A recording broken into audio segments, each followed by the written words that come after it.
Chapter 526. 3 days were neither too long nor too short, and they passed by very quickly. Shi Yin, who was leading the way, reined in his horse and shouted, "Stop!" before stopping at the city gate. Sure enough, it was different from the past. The city gate was heavily guarded, and there were twice as many guards as before. It was enough to show how tense the situation in the city was. They planned to hide their tracks and quietly return to the capital, so they deliberately divided into two groups. Shi Yin guarded Xiahou Qing and Ning Shu in the front, and Huima guarded Xiao Zhangping in the back. Unexpectedly, someone recognized them as soon as they appeared at the city gate. Look, isn't that the heir of Xiaohou's carriage?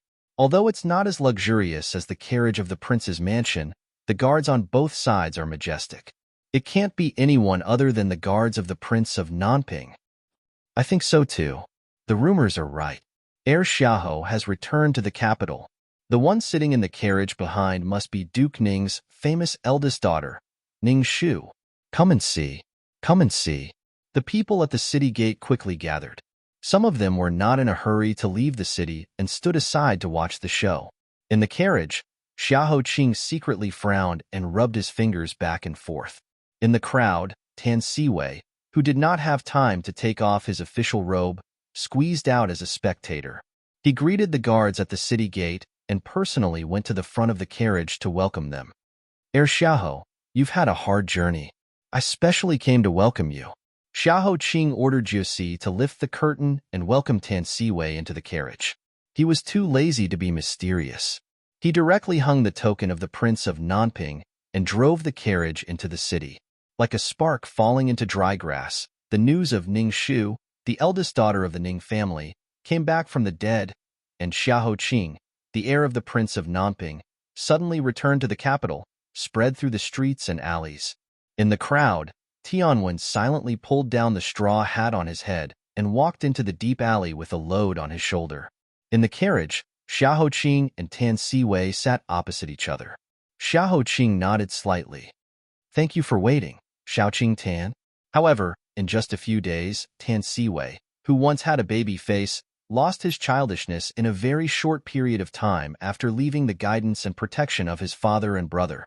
His chin slowly sharpened, his personality became more mature, and his eyes became more steady and resolute. However, there was one thing that did not change, and that was the determination in his bones that he would rather die than live in dishonor. Ah no, Tan Siwei hurriedly corrected himself. Miss Shu was in danger that day, and I was so incompetent that I didn't know about it at all. Fortunately, Heir Xiahou risked his life to save her. Otherwise, I can't imagine how she would be now. I admit that I do like Miss Shu, but after a series of incidents, I have to admit that Heir Xiahou's ability is beyond my reach. I'm sincerely convinced. When he heard the news of Ning Shu's sudden death, he was busy every day in grief. When he finally realized that something was wrong, it was already 2 days later when Commandery Princess Xian was imprisoned and the city was in chaos. He suddenly woke up and wanted to go out of the city to save her, but when he looked up, he didn't know where to go.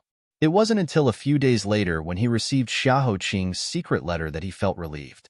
Previously, he had been furious because he had chosen Xiahou Qing and not him. Now, he finally admitted it. In this world, only the man in front of him had the ability to protect Shu. He was indeed not as good as him. However, Tan Siwei frowned and muttered, "But I really don't know what Heir Xiahou meant in the letter." Chapter 527.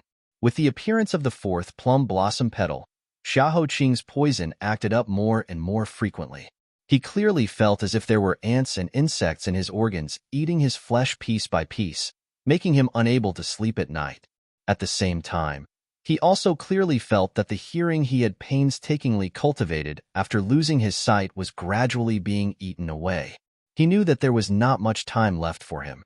In the near future, maybe half a year, maybe 3 months, or maybe only 30 to 50 days, he would have to bid farewell to the world in the most embarrassing manner in the world. Incense was burning in the carriage, and the smoke curled into blurred shapes in the air. Behind the white smoke, Xiahou Qing's porcelain-like face was expressionless. He said lightly, "Nothing. I just want to ask if Tan Xiaoqing still wants to marry Xiaoshu." Tan Siwei was even more confused. If he had not heard Xiao Qing say this with his own ears, he would have thought that he was dreaming. Although he did not understand, he saw that Xiao Qing's expression was very serious and did not seem to be joking. So he lowered his eyes and shook his head. Of course I think about it day and night and look forward to it. But Xiao Qing immediately interrupted him. No buts. Let me ask you again. If Xiaoshu is in danger again, are you willing to do your best to protect her? Of course I am willing. But my ability is not as good as yours. I am afraid that I will not be able to do it like this time. I only want to ask you, to the best of your ability, can you treat her like your own life, like your own eyes, and be willing to stand in front of her, block all dangers for her, and ensure that she can live out her life safely and smoothly? Tan Siwei looked at him in astonishment. Looking at his bloodless face wrapped in the cloak, some kind of speculation suddenly surged in his heart. He subconsciously pressed on the small table and half stood up in surprise. Xiao Shitzi, could it be that you? Xiao Qing suddenly opened his eyes. His eyes were as bright as stars, but he couldn't see anything clearly. It was as if a ball of fire was burning directly into Tan Siwei's heart. Everything else has nothing to do with you. I'm only giving you this one chance. If you have any hesitation in your heart, then let's forget about this matter. In the future, you and Xiao Qing will go your separate ways. The fire in Tan Siwei's heart seemed to have been ignited by his gaze. His limbs and bones were filled with warmth. His heart was still filled with endless confusion, but a hidden desire overwhelmed everything else. This might be his only chance, and also his last chance to get Shu'er. If he missed it, it would be too late for regrets. This fervent desire caused him to grip the chopping board with all his might without even thinking. He said solemnly and urgently, "If the heavens are merciful and give me this opportunity, Tan Si is willing to die." Xiao Qing finally got an answer that satisfied him. He curled his lips, clenched his fists, and coughed heavily a few times. He coughed until his lips turned red. After he finished coughing, his face became more transparent. He suppressed the curve of his lips, closed his eyes, and sat quietly for a moment. He raised his hand and waved. "I know. Xiaoqing, please go back. In the future, I'll entrust Xiaoshu to you. I hope you remember what you said today. Otherwise, even if it's a violation of the rules of heaven in the netherworld, I'll still come to you." Hearing the knocking, Juicy immediately went in to see the guest out. "Your Highness, what's wrong with your body?" Tan Siwei still had a lot of questions, but Juicy had already asked him to go out with a tough attitude. He stood in the middle of Vermilion Bird Avenue and watched the carriage carrying Xiao Qing leave without raising a cloud of dust. In the carriage following closely behind, Ning Shu lifted the corner of the curtain and looked at him curiously. Before he could open his mouth to say a word to her, the carriage was already far away. Chapter 528. Since their whereabouts had been exposed, there was no need to hide anymore. Xiao Qing ordered everyone to change back into the bodyguard uniform of the Wang Mansion and return to the Wang Mansion. Huiyamo led another group of people to escort Xiao Zhangping back to the palace. Ning Shu had been tormented for 3 days. She was exhausted and fell asleep in the carriage. Zigui was still injured and couldn't carry her out. So he looked at Xiao Qing for help and pulled Xiyin to speak for her. "Shitzi, Lady Ning is asleep. We are afraid of offending her. Why don't you?" She didn't expect Xiao Qing to ignore her. With Juicy's support, he got off the carriage and turned to walk into the manor. He said coldly, "Go summon Fang Mama. If one maidservant can't carry her, then 2 or 3. There's always a way to carry her inside. If she really can't be carried, then wake her up and go back to sleep. I have something important to do. If you don't inform me, don't disturb me." After he said that, he really didn't care anymore. He turned and disappeared behind the wall without a trace of nostalgia. Not long after, Fang Mama stood in front of the carriage with a group of maids and began to do business. Zigui only hated that his tongue was broken and he couldn't speak. He was so angry that he stepped on Xiyan's foot. "Ow!" Xiyan cried out, but since his master was in the wrong, his subordinate was implicated. No matter how wronged he felt, he had no choice but to shed a tear of sympathy for himself. When the tear was full, he swallowed it back down and let his last cry of grief. Tianwen was already waiting in the hall. When he saw Xiahou Qing, he bent down and helped him to sit down. Then he closed the door. Shitzi, yesterday evening, the news of you and Lady Ning returning to the capital began to spread in the city. We couldn't stop it. I couldn't find the source who deliberately spread the news. I think that when we were secretly searching for the news of that person's eyes were always on us. She may have had two purposes in doing so. One, to let us know that she knew where we were, and that she had everything under her control. The other, to announce that she was ready to strike this time. I think that Shitzi's return to the capital will not be peaceful. Perhaps this is not the best time. He had not returned for several days, unaware that the little orioles on the bird perch outside the hall had finally returned. One by one, the tender yellow balls scrambled to get into the window lattice and landed on his shoulder and the back of his hand. Xiahou Qing picked up the one that loved to act spoiled the most. He gently placed it in the palm of his hand and felt the warm vitality of this little creature. She has been hiding for many years and has finally shown herself. Furthermore, she has turned the capital upside down. Now that she is about to reveal her trump card, the conspiracy that has been surrounding me all these years will also surface. If this is not the best time, then there is no other time. So, I not only come back, but also meet that person. How is the situation in the palace now? 3 days ago, His Majesty vomited blood and fainted. All the imperial physicians went to the palace to attend to him, but none of them returned. There are rumors that His Majesty is in danger. Fourth Prince Xiao Yunsu brought people to break into the palace but failed. The officials were also stopped outside the hall by Empress Chao for fear of disturbing the emperor's rest. Now, other than Empress Chao, no one else can enter to visit. The court and the harem are talking about it. As for the 3 children in the city, they are still missing. A severed finger fell from the sky in the imperial mausoleum of the late emperor. Minister Tan Shaoqing brought people to take a look. It belongs to a Heaven's Inquisition wanted to say something, but hesitated. Chapter 529. After Tianwen finished his report, Xiahou Qing fell into deep thought for a long time. The door creaked open and Fang Mama bowed as she came in. Your Highness, Miss Ning has been settled. Hearing her name, Xiahou Qing's fingertips moved, causing the little bird that was rubbing against his palm to suspiciously tilt its little head. Then he heard its master use a restrained voice to say, when she got off the carriage, did she cry? When this old servant brought the maidservants to get her off the carriage, the first thing she asked when she woke up was where your highness was. After this old servant told her the truth, her face showed disappointment, but she didn't cry. She just made a sound and then followed this old servant into the side hall to bathe and change her clothes. That's good. Xiahou Qing's expression was distant, as if they were separated by thousands of miles of clouds. He gave a low laugh. In this world, there is no one who can't live without someone. Ning Shu is not unable to live without Xiahou Qing. After experiencing so much disappointment, she will become numb.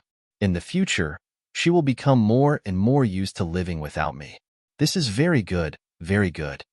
After he finished speaking, Xiahou Qing suddenly lowered his neck and coughed twice.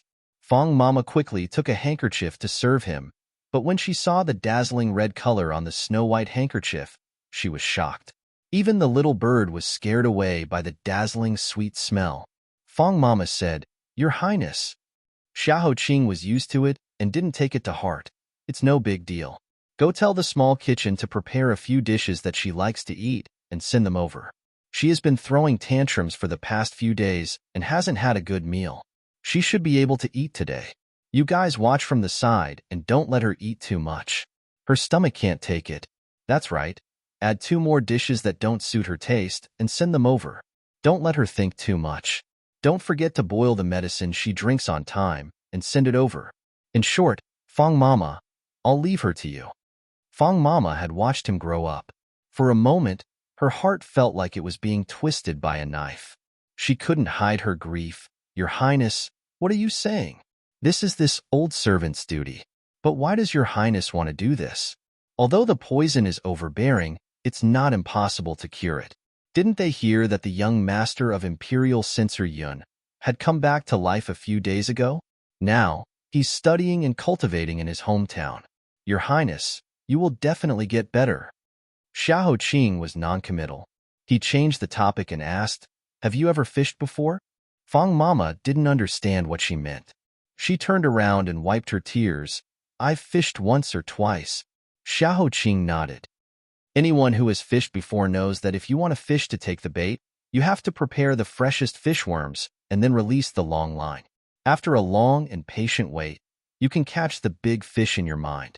This seemed simple, but in reality, it was extremely difficult. Sometimes, if one was unlucky, they might waste an entire day and still not gain anything. People who didn't know how to fish often couldn't see these. They only saw the delicious live fish in the fisherman's urn. They were envious, so they also learned to fish. To me, the fact that the cloud leaf's poison has been cured is like the fish that someone else caught. It was also the only light in the dark night, leading me to chase after it with hope. But in reality, I had already become the fish that someone else put out the bait to catch, and I didn't know. Now that I know, I won't let that person play with me anymore. Perhaps there was another antidote in this world that could cure the kiss of the plum blossom, but she had carefully planned it for 11 years, so she wouldn't easily hand it over. Rather than being grabbed by the throat and becoming someone else's captive, it would be better for me to break it myself. Therefore, there is no need to think about the antidote. Before I die, my only wish is to solve all the mysteries. Cough, cough. Fang Mama, you watched me grow up, so you know me. There is no need to persuade me. Fang Mama was helpless against his stubbornness. She knew that if she forced him to put down his dignity, it would be a punishment worse than death. She could only quietly shed a few more tears. She turned around and went out to take care of Ning Shu. As soon as she opened the door, she heard a commotion outside. She frowned and said, "What's going on? Don't you know that His Highness is resting in the hall?" The one who came to report was a guard. His face was full of panic as he loudly reported, "It's people from the palace. They came to pass on the Empress' imperial decree to immediately summon Duke Ning Shu into the palace. If there is any delay, the punishment will be increased." This subordinate told them that Lady Ning was injured. As a result, the eunuch said, "There is no excuse. Even if she is injured or dead, she must be carried into the palace to see Feng Yin." Chapter 530. Xiahou Qing, the heir of Prince Nanping, greets the Empress. The cold candles in the Phoenix Algae Palace flickered, and her gaze was like a blade. Empress Chao sat upright on the Phoenix chair, her hands supporting her forehead. She looked with a faint smile at Xiahou Qing, who had come uninvited, and Ning Shu, who was behind him, wearing a cloak, who was nervously restraining herself. After pondering for a long time, she said slowly, "I remember that I only invited the Ning family's girl into the palace to chat with me. Why is Heir Xiahou also interested in coming? Could it be that after not seeing each other for a few days, you remembered to pay your respects to me? That's really considerate of you." Xiahou Qing also smiled and said, "Your Majesty is the mother of the world and in charge of all matters in the palace. Recently, you have worked hard to take care of His Majesty's body. Your Majesty is for the country and the people. I am unable to relieve Your Majesty's worries because of my disability. In addition, Your Majesty has been working hard recently, and I'm afraid that your mind is restless. Your Majesty has been ill for a long time. I specially offer you 100-year-old ginseng. I hope Your Majesty will kindly accept it." The Empress seemed to be in a good mood and joked with him, "You are indeed a considerate and polite child. I still remember when you were brought into the palace by the old prince for the first time. I saw that you were extraordinary. Whether it was your appearance, character, or intelligence, you are outstanding among the younger generation of the royal family. What's even more rare is that you are modest and not arrogant at such a young age. You know when to advance and retreat. You are steady and generous, and you can keep your composure. I only hate that my body was damaged after giving birth to the first prince, and I can no longer have children. Otherwise, if you were born in my womb, it would be my great fortune. What a pity, what a pity. Now that you have paid your respects, I will accept this ginseng. Thank you for your trouble. I still have some personal things to say to the Ning family's girl. It is inconvenient for others to be present. Heir of Prince Xiahou, please go first. Kai Bin, send the heir out for me." Bin immediately stepped forward. Your Highness, this way please. Xiahou Qing stopped smiling and pursed his thin lips. He didn't move. The coldness in Empress Chao's eyes became even sharper as she curled her lips with interest. Bin still had a lingering fear and reminded him again, Prince Xiahou, it's late. You're a man, and it's not appropriate for you to stay in the harem for too long. Please leave. Xiahou Qing remained motionless. On the jade steps, she looked at him with a smile. He stood in front of Ning Shu, as steady as Mount Tai. Neither of them spoke, as if they were in a silent confrontation. On this hot summer day, Bao's back was drenched in cold sweat. She knew that her life would be in danger if she couldn't complete the Empress's order. So, she put on a cold face and pressed the soft sword at her waist. Prince Xiahou, don't forget that this is the imperial harem of the imperial city. It is the Empress's bedroom, not your Namping mansion. If you insist on refusing a toast only to be forced to drink a forfeit, don't blame us for being disrespectful.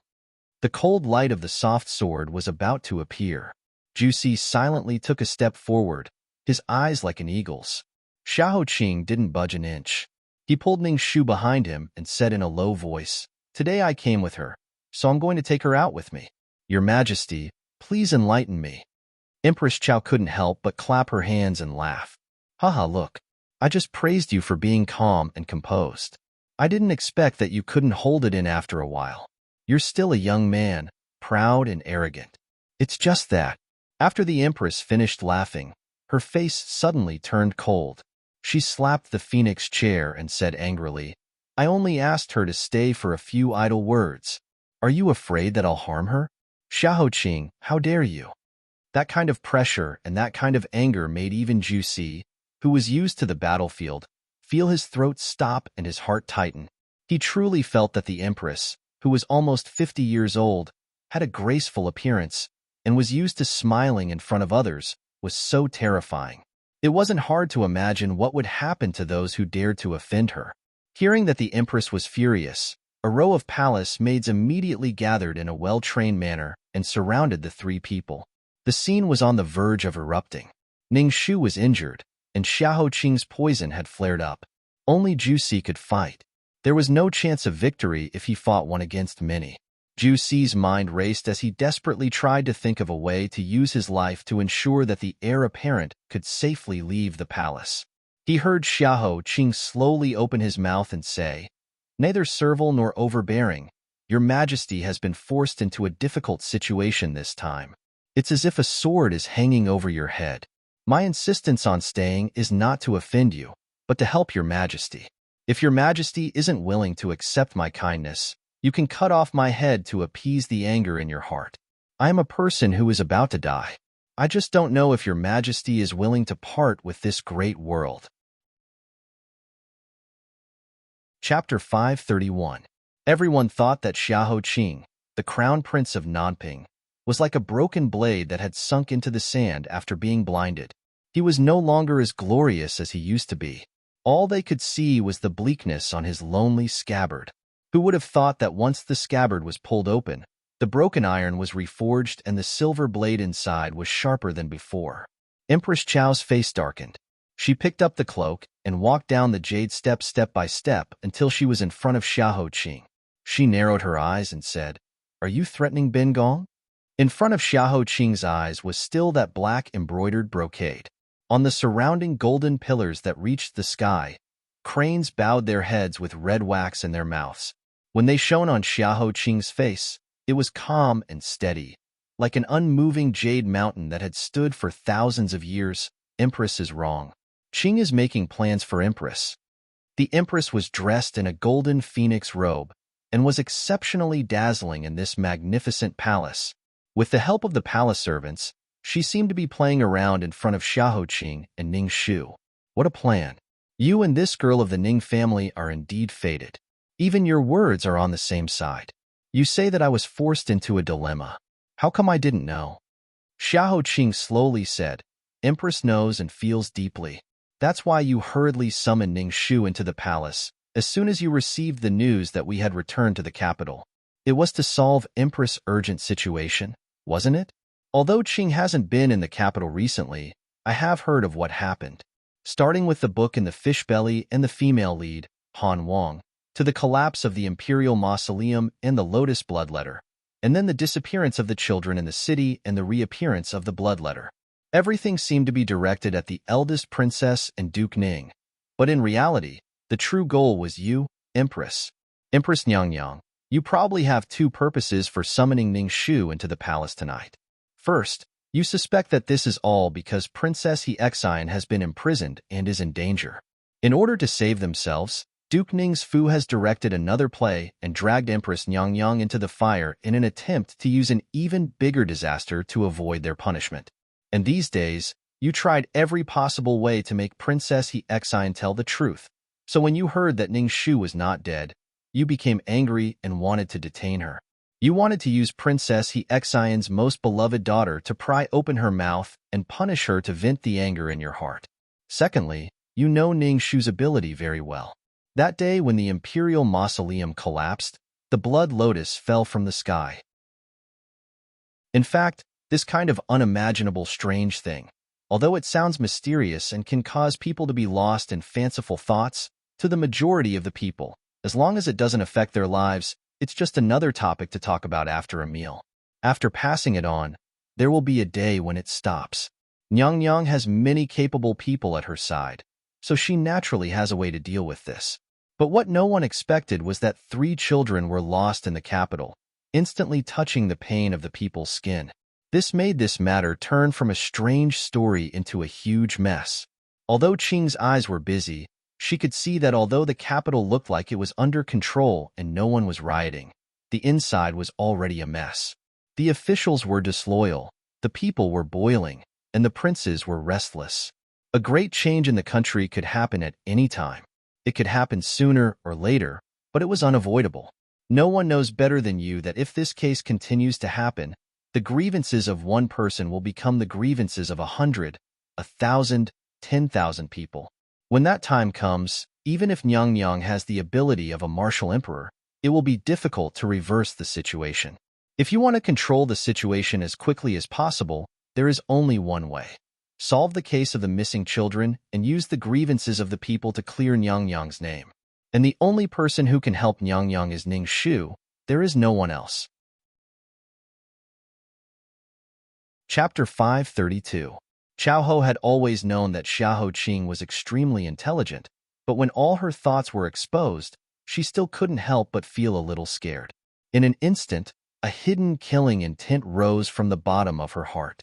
If such a person was allowed to exist in this world, if he went against her in the future, it would be a great disaster. It was better to get rid of him as soon as possible and get rid of all future troubles. However, this killing intent only flashed for a moment and was quickly suppressed by her because she knew that this was not the best time. So she stopped and a cold laugh came from the bottom of her throat. She casually took a phoenix hairpin from her complicated hair bun and played with it in her hand. Xiahou Shizi, even if you're right, so what?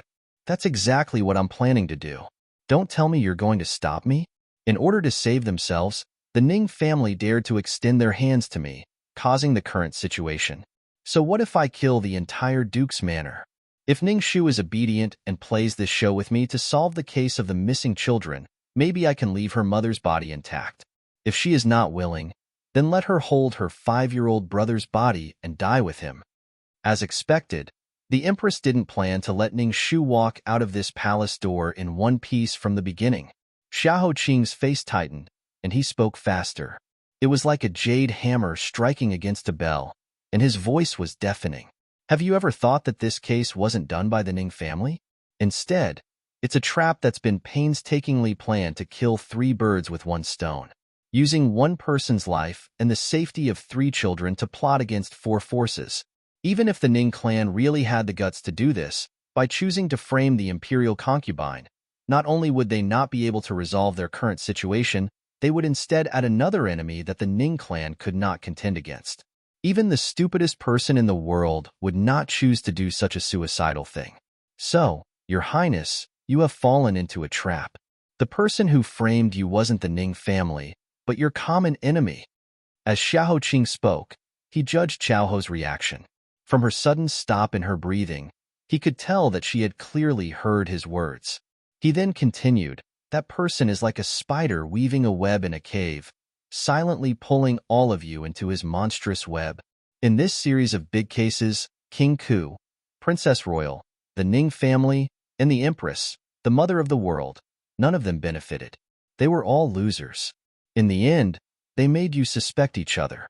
A book in the belly of a fish killed Princess Royal's only bloodline and put Princess Hexian in prison. Then they used your hand to crush the Ning family, and then used the world's hand to crush you. All of this was linked, like the sandpiper and the clam fighting, and only the fisherman would benefit. Nyang Nyang, I implore you to reconsider. You must not fall into that person's evil scheme. When Xiahou Qing finished speaking, the phoenix hairpin in Xiaoho's hand dropped and fell to the ground with a bang. The palace servants hurriedly bent over to pick it up. Then, they heard Empress Qiao, who had always been graceful and powerful, reveal a voice that bordered on fear for the first time. How is this possible? She's already dead. She suddenly raised her head and took another step forward. She glared at Xiahou Qing with a gaze that was as sharp as needles. Gritting her teeth, she said, "Xiahou Qing, don't think that just because you have a glib tongue, this empress will believe you. If you want to say that we have a common enemy, then there is only one person. However, that person has long been turned into a pile of charcoal. Even the immortals can't save her." This empress and His Majesty personally went to examine her corpse. There is no possibility of it being stolen. Chapter 533. Empress Qiao's momentary loss of self-control was like a ray of light leaking from a dark cloud in the sky. It had just appeared when it was hurriedly covered. She stopped talking and closed her eyes. When she opened them again, the fear and trepidation had been completely suppressed. She turned and walked back to the splendid phoenix chair without saying a word. However, someone as sharp as Xiahou Qing still caught the tail of the light. He didn't make a sound and didn't release it. The hall fell into a short silence until a lamp silently burned out. The flame flickered and the palace maids immediately came forward to add candles. Empress Qiao finally looked up and waved at the palace maids. "Are you all blind? Xiahou Shizi has been in the palace for a long time. Why hasn't the tea been served? Xiahou Shizi, you don't look well. Have you been feeling unwell recently? Your health has not been good since you were young. You have made me very worried. Come, quickly give me a seat." The tense atmosphere dissipated in an instant. Xiahou Qing also smiled and bowed. "Thank you, Your Highness, for your concern. It's not serious." "That's good." Empress Qiao nodded in relief. She also took a cup of tea from a palace maid. She lifted the lid and gently slid the tea over the rim of the cup. She didn't drink it. Instead, she sighed and said, "I won't hide it from Shizi. Since the beginning of this case, this empress has suffered a disaster from the heavens for no reason. This empress has been worried and uneasy. I didn't expect that even His Majesty was so angry that he became seriously ill. It seems that I have the upper hand at the moment. In fact, the undercurrent in the palace has been turbulent and greedy, ready to swallow me alive at any time. As far as the eye can see, there is no one to help me. Only Xiahou Shizi is willing to help me. I am deeply moved. Then, in your opinion, what can I do to break out of my current predicament?" "Solve the case," Xiahou Qing said straightforwardly. Empress Qiao put down her teacup and rubbed her temples. She sighed and said, "Shizi's words are easy to say." Since the case was launched, all the soldiers in the city were mobilized and almost turned the entire capital upside down. However, after nearly 10 days, there was no result. On the contrary, the rumors in the marketplace became even more rampant. Empress Qiao's eyes fell on Ning Shu, who had been wearing a cloak and keeping her head lowered. "I thought I could count on this girl. She has made great contributions to His Majesty in the previous cases, and I have a whole new level of respect for her. But now, her tone was light and sarcastic, as if she was looking at a bird with broken wings. No matter how brave and good a horse is, if its legs are crippled, it will still have the strength to fight. I seem to have heard that this girl is not as good as she used to be." Her words were sharp. Obviously, She had already received news that Ning Shu's mind was damaged, and Ning Shu obviously couldn't gain her trust. I can. Just as Empress Chao finished speaking, Ning Shu, who had been standing in silence and looking around blankly, suddenly raised her head. The hat covering her head slipped off. Her voice was as soft as jade, but it was powerful and resonant. It was like a cluster of slender orchids that would never break. Empress Chao looked at her with some surprise. She narrowed her eyes and looked up and down suspiciously. You can really? I can. Ning Shu repeated. She fearlessly met her knife-like gaze. Empress Chao smiled. She suddenly stood up. The peonies embroidered with gold thread on her body were impudently and overbearingly piercing into Ning Shu's eyes under the candlelight. Good. Ning Shu, listen well. This is a trap. They are plotting against your Ning family, plotting against me, and plotting against the entire imperial court, and even the Great Yu's 9 provinces and 16 prefectures. In at most 10 days, I want you to investigate this case for me as soon as possible. If you can help me smoothly pass this tribulation, I will not only guarantee your mother's safety, but I will also guarantee your entire family's safety. I will also guarantee that you will have a smooth career and will never have to worry about anything. Otherwise, I will have no choice but to bear the pain and let your entire Ning family be loyal to me. Chapter 534. The heavy vermilion gate of the Phoenix Algae Palace opened and closed. It had only been an hour, but it seemed to have been half a lifetime. Jusi helped Xiahou Qing out of the high threshold. His back was already soaked in cold sweat. When they were finally far away from the richly ornamented but seemingly man-eating palace, Jusi whispered, "Young master," who was the person the Empress was referring to just now. The summer night was full of stars, and the sky was full of stars. Xiahou Qing walked down the steps with Jusi's help. Behind him, the hundreds of millions of fireflies seemed to be chasing him. His skin was so pale that it seemed like it would disperse at any time under the starlight. She has been dead for many years. A piece of charcoal, worthy of the Emperor and the Empress's personal inspection. Many years later, when I think of her name, Empress Chao will be frightened. There is only one such person in 25 years. He raised his fingertips and gently wrote a word on Jusi's elbow. Zhou? Jusi almost cried out in surprise. His heart was in turmoil. He lowered his voice and said, "But that person has long ascended to immortality. Even if she had the ability to steal from heaven, she was lucky enough to survive. Now that many years have passed, she has long become an old and decrepit person. The person who confronted us in the rainy night obviously doesn't match. Perhaps it was a descendant of the Zhou family?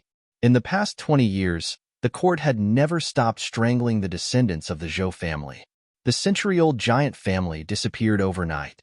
Even if there were a few broken branches and withered leaves, they could only hide in the deep mountains and old forests and beg for food in the shabby alleys. That was why there was the case of Zhou Yuzhao sneaking into the palace and pretending to be concubine Ruan. So it didn't make sense. Xiahou Qing stretched out his palm and motioned for Jusi to hand over the bamboo stick. If I am right, the other party has been planning for many years. The last move is finally about to be made. At that time, whether it is a human or a ghost, we will know at a glance. What we need to do is to be patient." Jusi clasped his hands and bowed. Yes. He blindly followed behind and watched as his Shitzi tapped his bamboo cane lightly, testing the road ahead step by step. He turned around and looked at Ning Shu, who had been walking quietly behind him. After following him for a long time, she bit her lower lip and finally mustered up her courage. She lifted her skirt and ran over, running behind the crown prince. Juju slowed down his pace and kept a distance between them while looking around. On the long palace road, Ning Shu obediently stepped on his shadow, walking step by step. The 2 rows of fairy palace lanterns by the roadside emitted a warm orange light, sticking their shadows together and then separated, and then stuck together again. Every time they were together, Ning Shu would be secretly happy, but every time they were apart, she would be depressed. If it was before, she would not have any misgivings. If she wanted to throw herself at him and talk to him, she would. But after these few days of indifference, she suddenly felt timid. She was like a little rabbit that had been doted on by its master, but was suddenly thrown to the side. Her heart was filled with endless loneliness. After being followed for a long time and becoming impatient, Xiaoqing finally stopped and spoke first. "What is it?" Ningxu wasn't paying attention and almost bumped into his back. Xiaoqing's fingers moved, but in the end, he didn't reach out. He squeezed it tightly into his sleeve and didn't say a word as he waited for her to respond. Ningxu finally steadied herself after being flustered for a while. She looked at him expectantly. "Just now, thank you for protecting me." Even though her mind was still a mess, she still had her reason. She could see that just now in the hall, when the Empress wanted to kill her, he had protected her. Xiaoqing turned his head and calmly said, "I said before that we are allies and we use each other. If you were hurt, it would not be a good thing for me. So, helping you is helping myself. There is no need to be polite." His simple words caused the light in Ningxu's eyes to dim. Chapter 535. Ningxu became anxious and tried hard to recall. But just now you." Xiaoqing let out a chuckle, as if laughing at her own wishful thinking. "You want to say that I almost fell out with the Empress for you? You think too much. It's true that I did have the intention to protect you for the sake of our alliance, but it was more to deliberately provoke the Empress and find out some unknown secrets from her mouth. At the same time, I used her hand for us to gather all the power possible to find out the enemy who plotted against me. As for you, it's just a favor. Don't think too much. You should know that I'm the king of Southern Peace. I've enjoyed extraordinary glory and splendor since the founding of the country. Later, in order to avoid the wind, I asked for a demotion and guarded Yunyan stayed alone. However, no one can shake the unparalleled glory of our king's mansion. As the only heir of the king of Southern Peace, I should marry someone in the future. Even if it's not a princess, it should at least be a princess. Lady Ning, please no." Ningxu was stunned for a moment. She wanted to put on a smiling face, but she couldn't for a long time. She could only nod and shake her head stupidly. "Oh, okay. I know.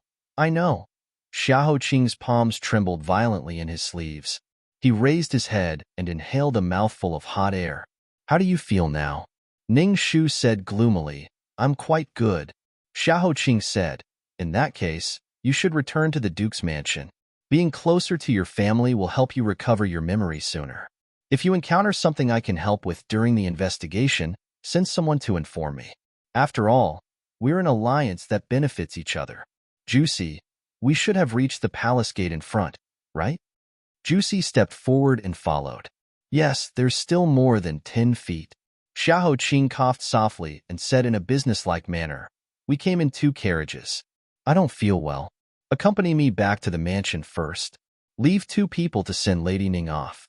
Her personal bodyguard should also be sent back to the house of Duke later. There are too many eyes in the imperial residence." Juicy glanced at Ningxu's expression.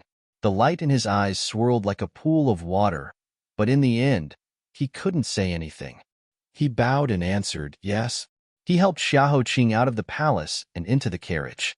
The carriage carried Xiaoqing away leisurely without the slightest bit of reluctance, leaving Ningxu alone behind in the Vermilion Palace gate. Ningxu subconsciously took a step forward, but she forced herself to stop.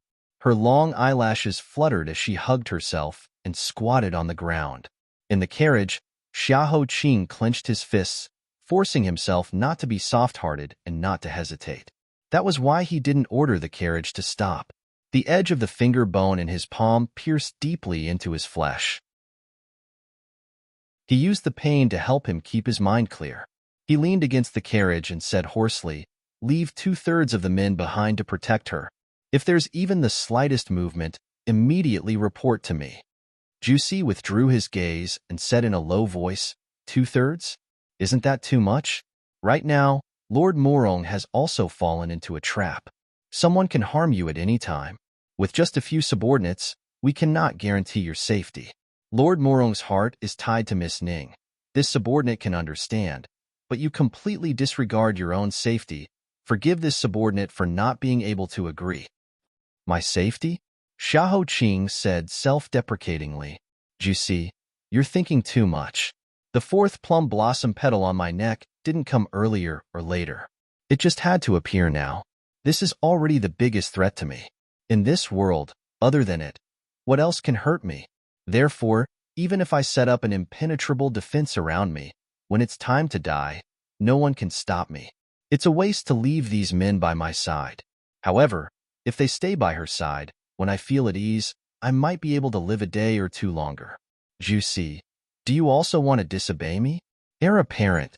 Juicy lowered his head and struggled, but in the end, he couldn't dissuade him. He summoned the head of the imperial bodyguards and ordered them to hide their tracks and protect Ningxu. After the arrangements were completed, Xiahou Qing finally leaned against the cushion in exhaustion.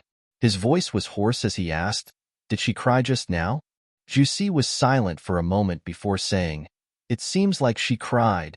Xiahou Qing rolled up his sleeves and coughed heavily, coughing up a mouthful of blood. Juicy hurriedly went to follow his heart. Xiahou Qing brushed his sleeves carelessly and looked at a place behind him that he couldn't see for a long time.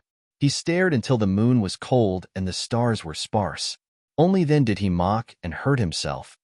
She's not someone who likes to cry. She's usually not afraid of anything and is braver than a tiger in the mountains. I didn't expect that the person who made her cry in the end would be me.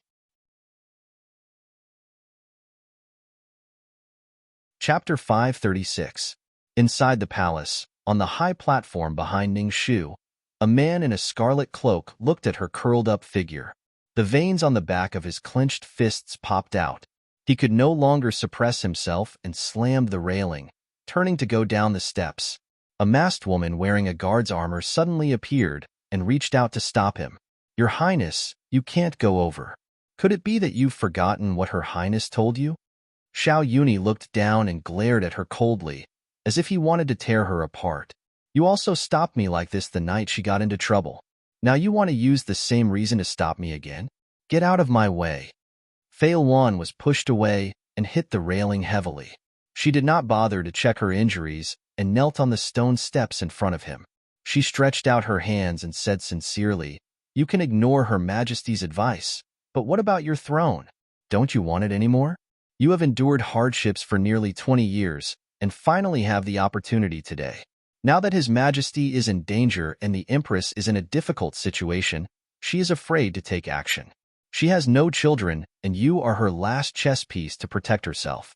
When the situation is desperate, she has only one way. That is to put you on the throne in exchange for her safety. So you can't go down. Not only can you not go down to see Ningxu, you can't do anything. Don't help her. The more chaotic the situation is, the more you are helping yourself. Your Highness the Sixth Prince, for so many years, only Fei Wan understands your ambition, your ability, and the thousands of grievances in your heart. Fei Wan cannot watch you make a mistake and regret it in the future. Also, Miss Ning doesn't have you in her heart. Even if you go down to see her, won't help." Before Fei Wan finished speaking, hatred flashed past Xiao Yuni's eyes. He raised his leg and kicked Fei Wan to the side. Fei Wan looked up and spat out a mouthful of blood, but she still climbed up stubbornly and stood in front of Xiao Yuni again. The mask on her face cracked and fell to the ground. Xiahou Qing looked at her familiar face with a cold smile and said with hatred, "It's the same rhetoric again, the same high-sounding bewitchment. That day at the city gate, when I inspected the princess's entourage, I vaguely felt that something was wrong. When the entourage left, I suddenly came to my senses and immediately urged my horse to chase after them. In terms of timing, I was much earlier than that Xiahou Qing. I could have stopped her in time when she was injured, and I could have brought her back first after she was seriously injured. I could have even replaced that blind man by her side to take care of her and cherish her when she collapsed. Finally, I could have regained her trust and brought time back to the past. If I do that, Xiahou Qing will have nothing to do with me.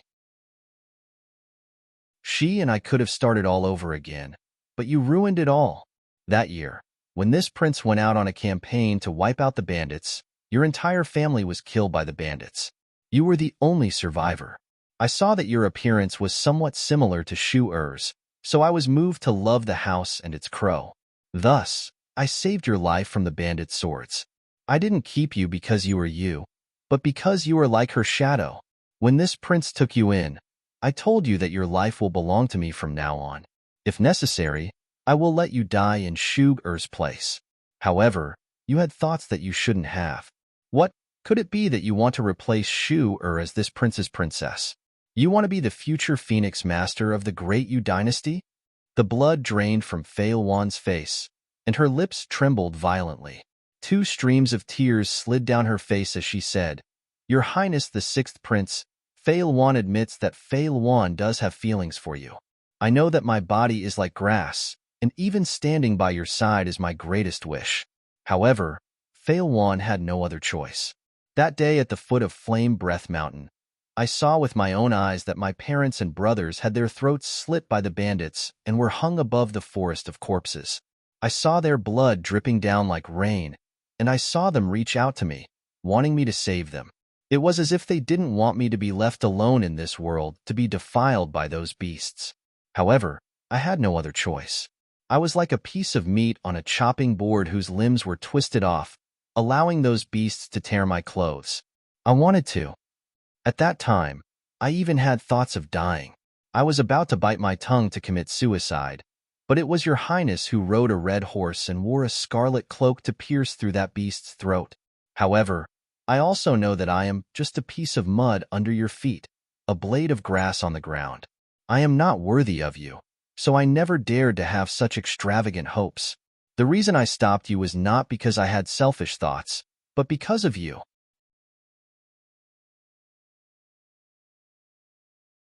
Chapter 537. It was a snow-white face. Her eyes were mournful, and there were 2 streams of tears.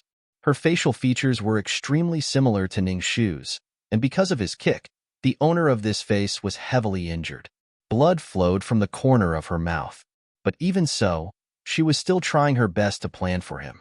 As for Lady Ning, although she is in a difficult situation for now, her life is not in danger and her injuries will slowly get better. With your secret protection, when you ascend the throne, you will naturally be able to protect her entire family. As for Mr. Xiahou, others may not know, but your highness should know him like the back of your hand. He won't live for long. When he dies, Lady Ning will have no one else to rely on. Thinking about how you saved her, who else can she marry other than you? You can't spoil the plan because of a moment of anger. The hidden part of Xiao Yunyi's heart twitched and he frowned. Are you serious? Fei Luan swayed weakly. If Fei Luan says anything wrong, let me be struck by lightning and die a horrible death, and be despised by your highness for all eternity. This was one of the highest places in the entire palace. Xiao Yunyi closed his eyes and gripped the sword in his hand tightly. He felt the wind from above and felt the sky enveloping him from all directions without any obstacles. The scarlet cloak behind him flapped loudly, as if he was hiding the ambition in his heart. After a long time, he finally made a decision and said in a low voice, I'll believe you one more time. Below the high platform, a dignified and beautiful woman in a sandalwood dress looked up carelessly, then covered her mouth with a handkerchief and coughed softly. Beside her, a granny whose face was burned by fire supported her and said hoarsely, Jowie, you've been praying for His Majesty day and night and haven't been able to sleep. Your body is not very good and it's already late. I'll help you back to rest. Jiaoyi said slowly, Shu Shui, it's an eventful time now. Many things are pending, and we don't know if His Majesty will wake up again. How do you expect me to rest peacefully? Shu Shui said in a low voice, Where there should be people, there are people. What should be done is going according to the track. What is there to worry about? When His Highness the 6th Prince ascends to the throne and removes the stumbling block that is Empress Dowager Chao, there will be no one else but you. Your long-cherished wish of many years is about to be fulfilled. You should be happy. With Shu Shui's support, Jiaoyi slowly walked along the long palace path. She was gentle and elegant like a mother of the world. Yes, it has been too long, too long. For this day, I have sacrificed too much. I even gave my only son to her. I've endured for so many years, and I've finally waited for this day. I'm not ashamed of the previous Empress support. Shu Shui, Are you looking forward to it? Shu Shui lowered her head. Her voice was like her person, like a hand that could easily cut people with a broken bowl. I am looking forward to it like Nyang Nyang. Jiaoyi smiled. This person, who had pretended to be cautious for half her life in the palace, finally showed her first indulgent smile in many years on this empty palace road. She didn't make a single sound, but she was like a giant beast that bared its fangs and wanted to swallow the entire royal palace and the power of the world into its stomach. Wife, this is my family's Shitzi Ye's idea, not mine. Don't ignore me. If it was me, I would definitely treat your young miss and you like Buddha and our Wang Fu and not let her take a step out.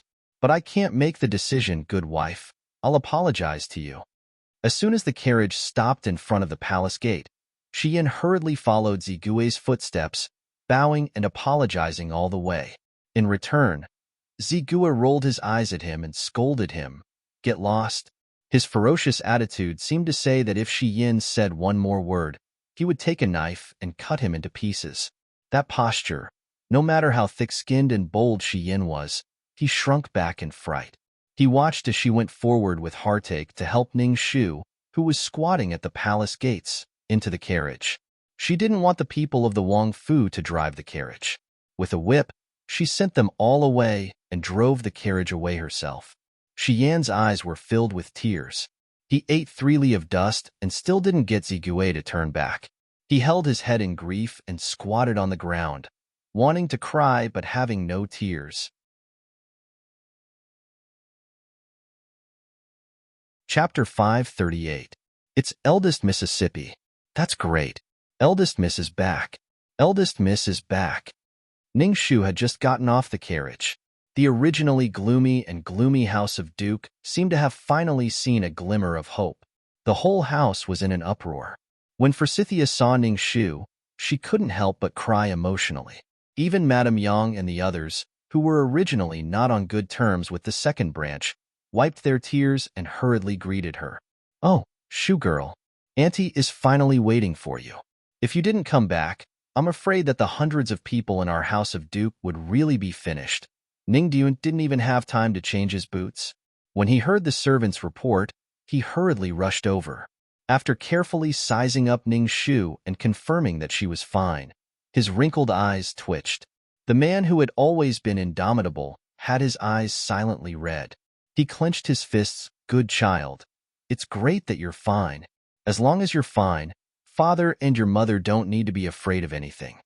Looking at the handsome man who had a similar silhouette to her, Ning Shu knew without a teacher that this should be her father. Because in this world, only biological parents would always put the safety of their children at the top of their hearts, above their own lives. Behind him, a small person struggled to keep up with his father's footsteps with a pair of short legs. It was little Jier. The originally soft and squishy fat ball of glutinous rice had lost a lot of weight in a short period of time. Because of his daily longing, his eyes were swollen from crying. Seeing Ning Shu, the little guy was stunned for a moment. Then, like a slingshot, he pounced on Ning Shu. His small mouth pouted and he wailed, Sister, you're alive? That's great, that's great. Jier has a sister again. But, mother has been taken away. Elder sister, mother has been taken away. Looking at the eager faces in front of her, a vague sense of familiarity arose spontaneously like an instinct, making her have no choice but to get close to them. There were some people and some things that didn't need to be said. Blood ties were the most omnipotent summons. She urged her to stretch out her hands and embrace the soft ball in front of her. She softly coaxed, Jier, don't be afraid. Sister is here. Sister will definitely save mother. After a short moment of excitement, Ning Diun evacuated the crowd and asked the nanny to take Jier away. He pulled Ning Shu to the side worriedly and said, Good girl, you shouldn't have come back. That person wants to destroy our family. The longer you stay here, the more dangerous it will be. Go quickly. Father will assign all the personal guards around me to you. Take your brother and leave this place immediately. Father is begging you. Noticing that Ning Shu was different from before and her eyes were slightly dazed, Ning Diun was stunned and subconsciously asked Zigui, What's wrong with your young miss? Zigue silently choked with sobs. She slowly opened her mouth, revealing a piece that was missing. Then, she anxiously picked up a branch from the ground and wrote about Ning Shu's serious injury and amnesia. So that box and that piece of tongue were yours. In the end, I was too smart for my own good. I almost caused you to step into a desperate situation. It's my fault. I underestimated that person's terror. Ning Diyuan's eyes reddened even more. He beat his hands and stamped his feet, but the matter had already reached this point. It was urgent, and he knew that he didn't have time to regret. He hurriedly made a decision. It's because father has already harmed you once that I can't watch you stay here. Leave this place. The situation is already out of control. We're already half buried in the earth. As long as I'm with your mother, it's enough for me whether I live or die. I only hope that you can live on. Ning Shu lightly but firmly shook her head. She rolled up her sleeves and showed Ning Diyuan the ugly and terrifying scars that had already healed and stopped bleeding. They bulged up and were ugly and terrifying. She completely destroyed his hope. Seeing these scars, you should understand. Father, I won't leave. I want to know who the person you're talking about is.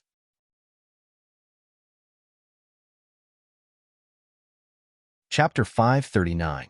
Ning Diyuan was shocked to see that his precious daughter, whom he could not even bear to say a harsh word to, had ended up in such a wounded state. He covered his face with heartache. This man used to be a handsome man, but after he became a husband and a father, he carried a heavy burden on his shoulders. He racked his brains and didn't dare to take a single wrong step, but in the end, he couldn't protect the treasure in his heart. That person is the most terrible person in the world. For so many years, he has been hovering around our family like a ghost. He tried everything, but not only did he fail to send Ning Shu away, but he also got her covered in wounds. Ning Diyuan knew that the person was ready to kill her, so he narrated with mixed feelings and tiredness. I first met your mother in the 6th year of Heaven's selection. At that time, I bumped into your mother on the street and fell in love with her at first sight. I did everything I could to get her to marry me. At first, I thought that your mother despised me because when I was young in the army, I was rude and didn't know how to be considerate to others. But I didn't expect that when I brought a matchmaker with me to propose marriage, she would actually agree. At that time, I was really overjoyed and couldn't contain my joy.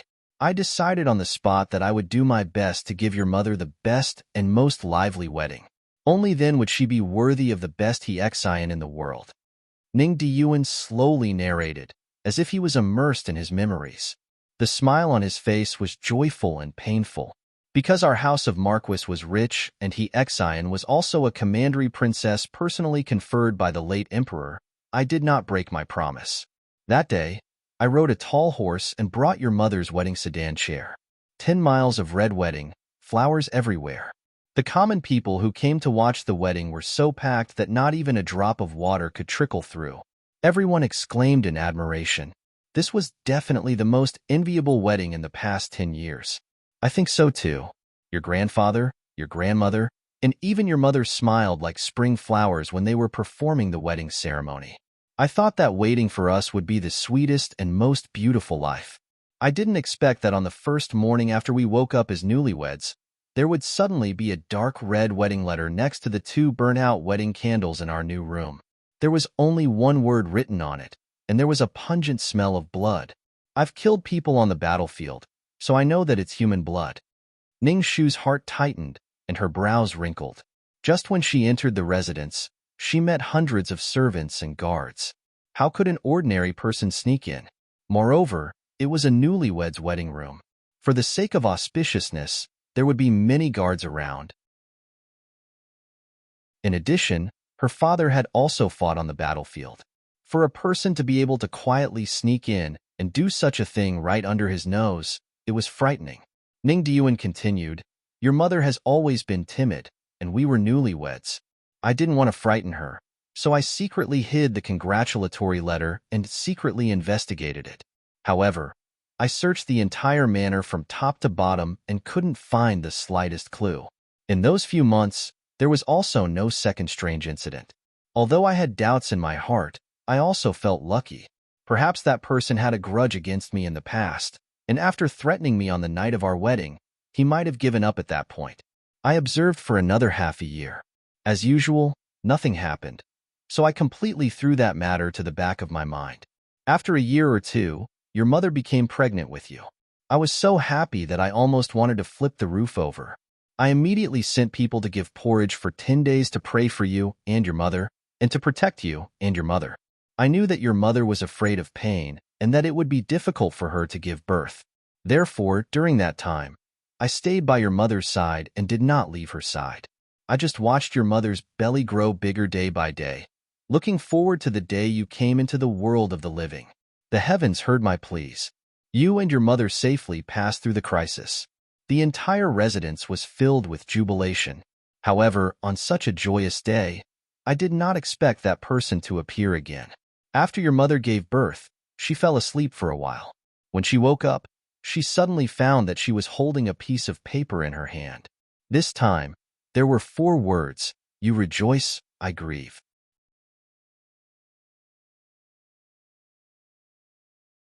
Chapter 540. Ning Diyuan wiped his face and found the flowery letter that had been sealed away for nearly 18 years. The flowery letter had already turned yellow due to the erosion of time, but every word on it was filled with anger. They seemed to have been written with fresh blood.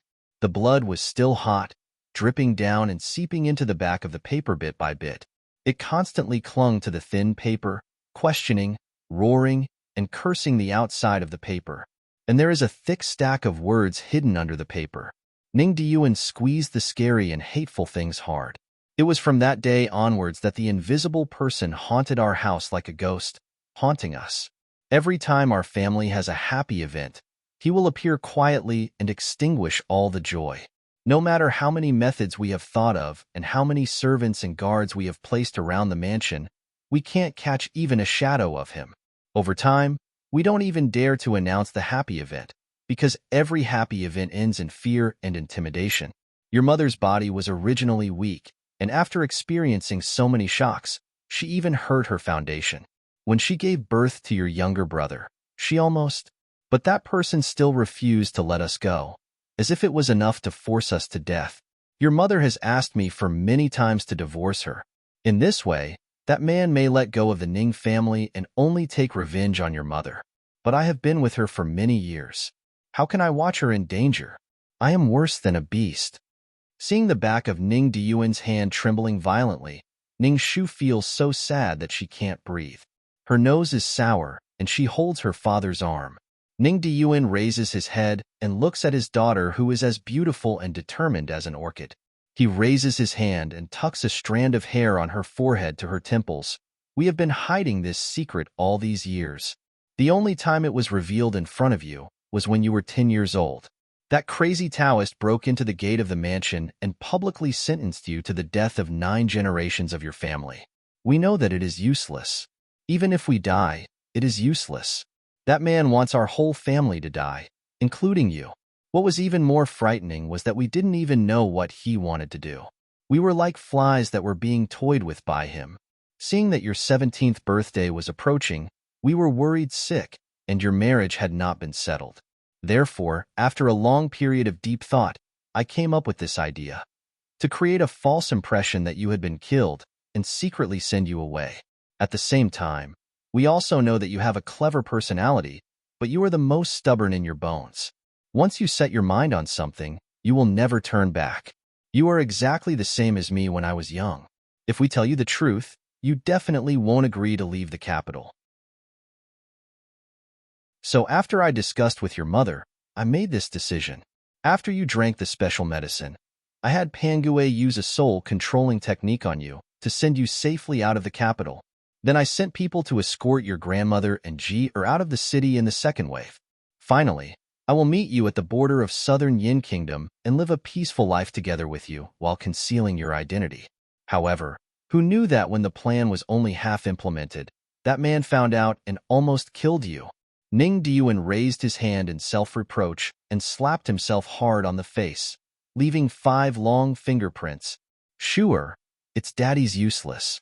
Not only was I unable to protect you, even your mother was imprisoned. It's Daddy's incompetence.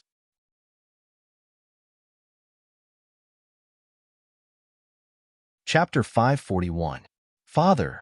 Seeing the finger marks on his face, Ning Shu pressed down on his hand. She couldn't stop her tears from rolling down. I wronged you. These years, how did you live? It wasn't a day or two, but nearly 17 years, nearly 6,000 days and nights. For her and Ji-er, for this family, they were like walking on thin ice, enduring unimaginable torture. Normal people would go crazy after a day like that, but what about them? No matter how exhausted they were at night, when they opened the door in the morning and faced her and Ji-er, they still had to do their best to smile and pretend to be at peace. She couldn't imagine it, because as soon as she thought about it, her heart hurt so much that she couldn't straighten her back. However, she knew that now wasn't the time to cry. Empress Chao's warning was still in her ears. There wasn't much time left for her and the Ning family. She held her breath. When she opened her eyes again, her thoughts were clear. Father, I still have a question. Why is that person so fixated on Mother? Ning Diyuan stooped down and sat on a high stool under the windowsill. The clouds covered the moon, and not a single ray of light could be seen.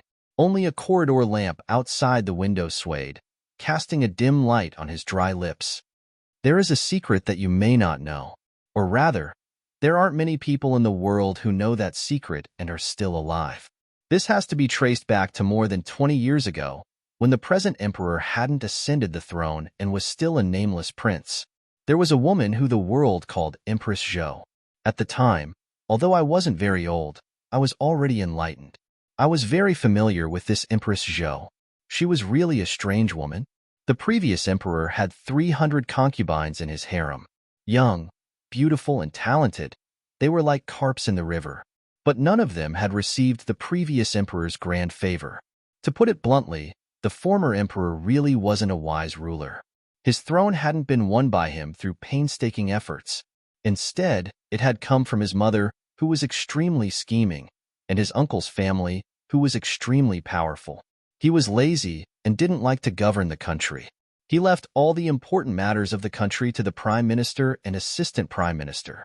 He liked poetry and books the most and didn't care about the people's livelihood. Instead, he was interested in carpentry. In the 15 years after he ascended the throne, the people of Great Yu did not make any progress. The lives of the people became increasingly difficult, and there were complaints from the people everywhere. Countless imperial censors, remonstrants, and old ministers broke their heads in the throne room, but it was to no avail. Until Empress Zhou came. From the first day she entered the palace, the previous emperor had been infatuated with her. In order to make her smile, the late emperor offered her countless treasures, but she didn't even look at them. He spent a lot of money to build the fairy stargazing tower, but she turned and left without even looking at it. The late emperor tried his best to find out that she liked pearls from the Eastern Sea, so he ordered hundreds of palace servants to spend half a year collecting Qianhu pearls from the Eastern Sea and sent them to her for her choice. She frowned and poured all the Qianhu pearls into the supreme liquid pool, scolding the late emperor for wasting money and manpower. In the end, the late emperor was at his wits' end. For her sake, he gradually began to attend court and ask about politics. Little by little, he also learned how to read memorials. His previous lazy, arrogant, and extravagant style took on a new lease of life, and he even began to look like a wise ruler.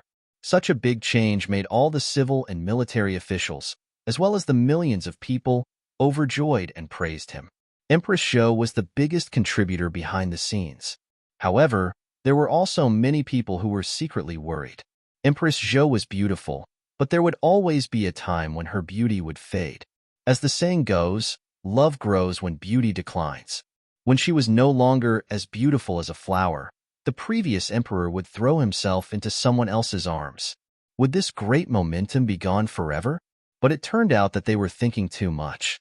As time passed, the previous emperor didn't dislike her. Instead, he favored her even more, to the point where he even wanted her to sit on the dragon throne with him. Perhaps it was on that day that the people's praise for Empress Zhou turned into disgust overnight.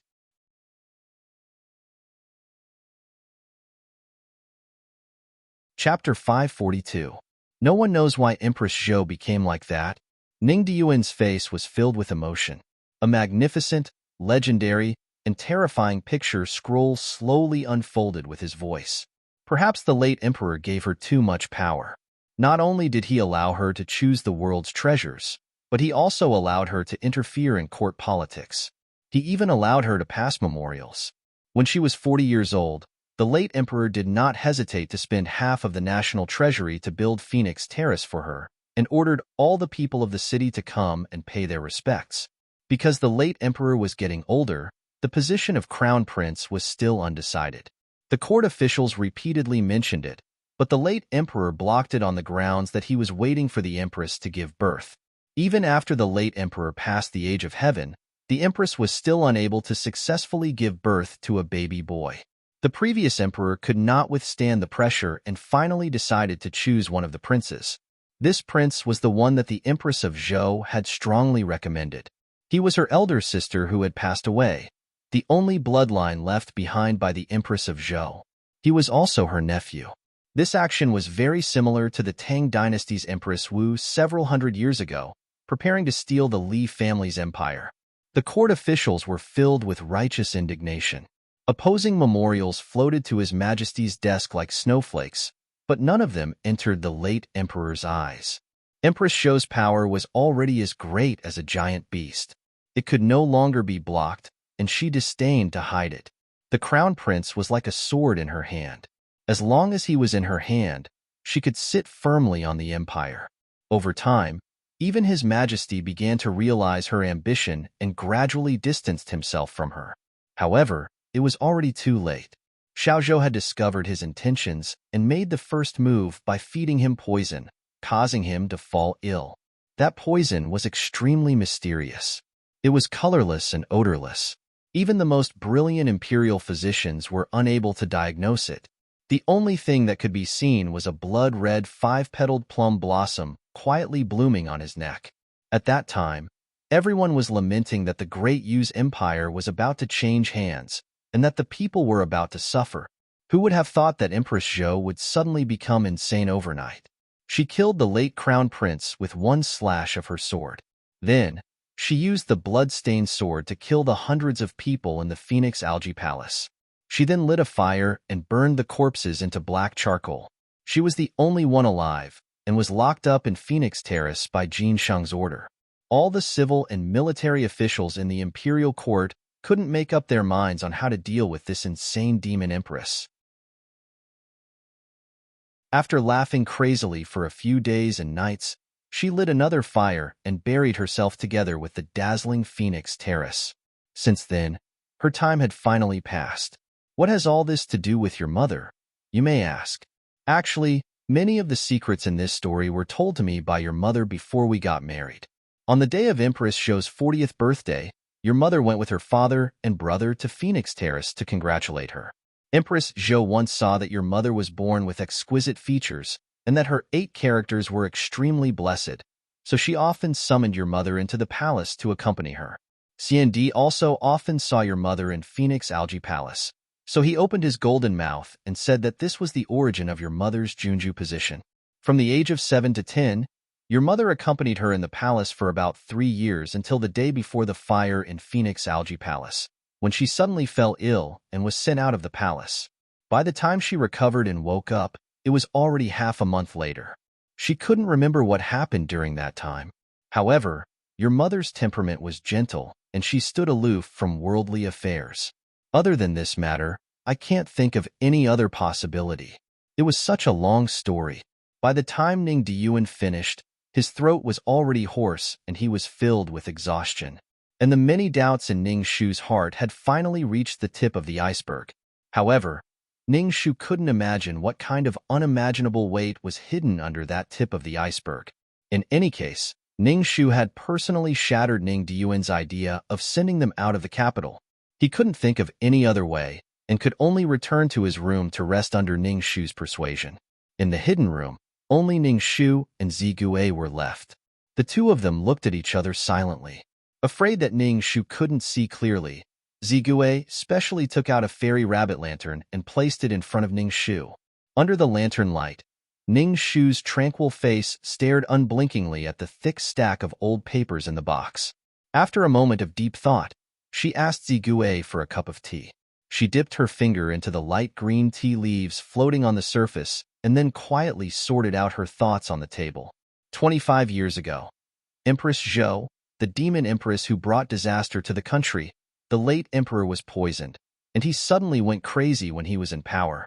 Mother contracted an illness, and her memories were incomplete.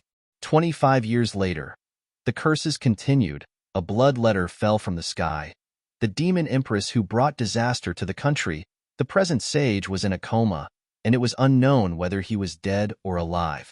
Finally, she raised her finger and drew 2 strokes on the table. She wrote a big X on the table.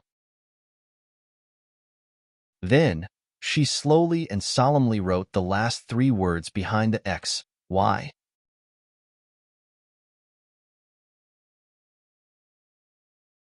Chapter 543.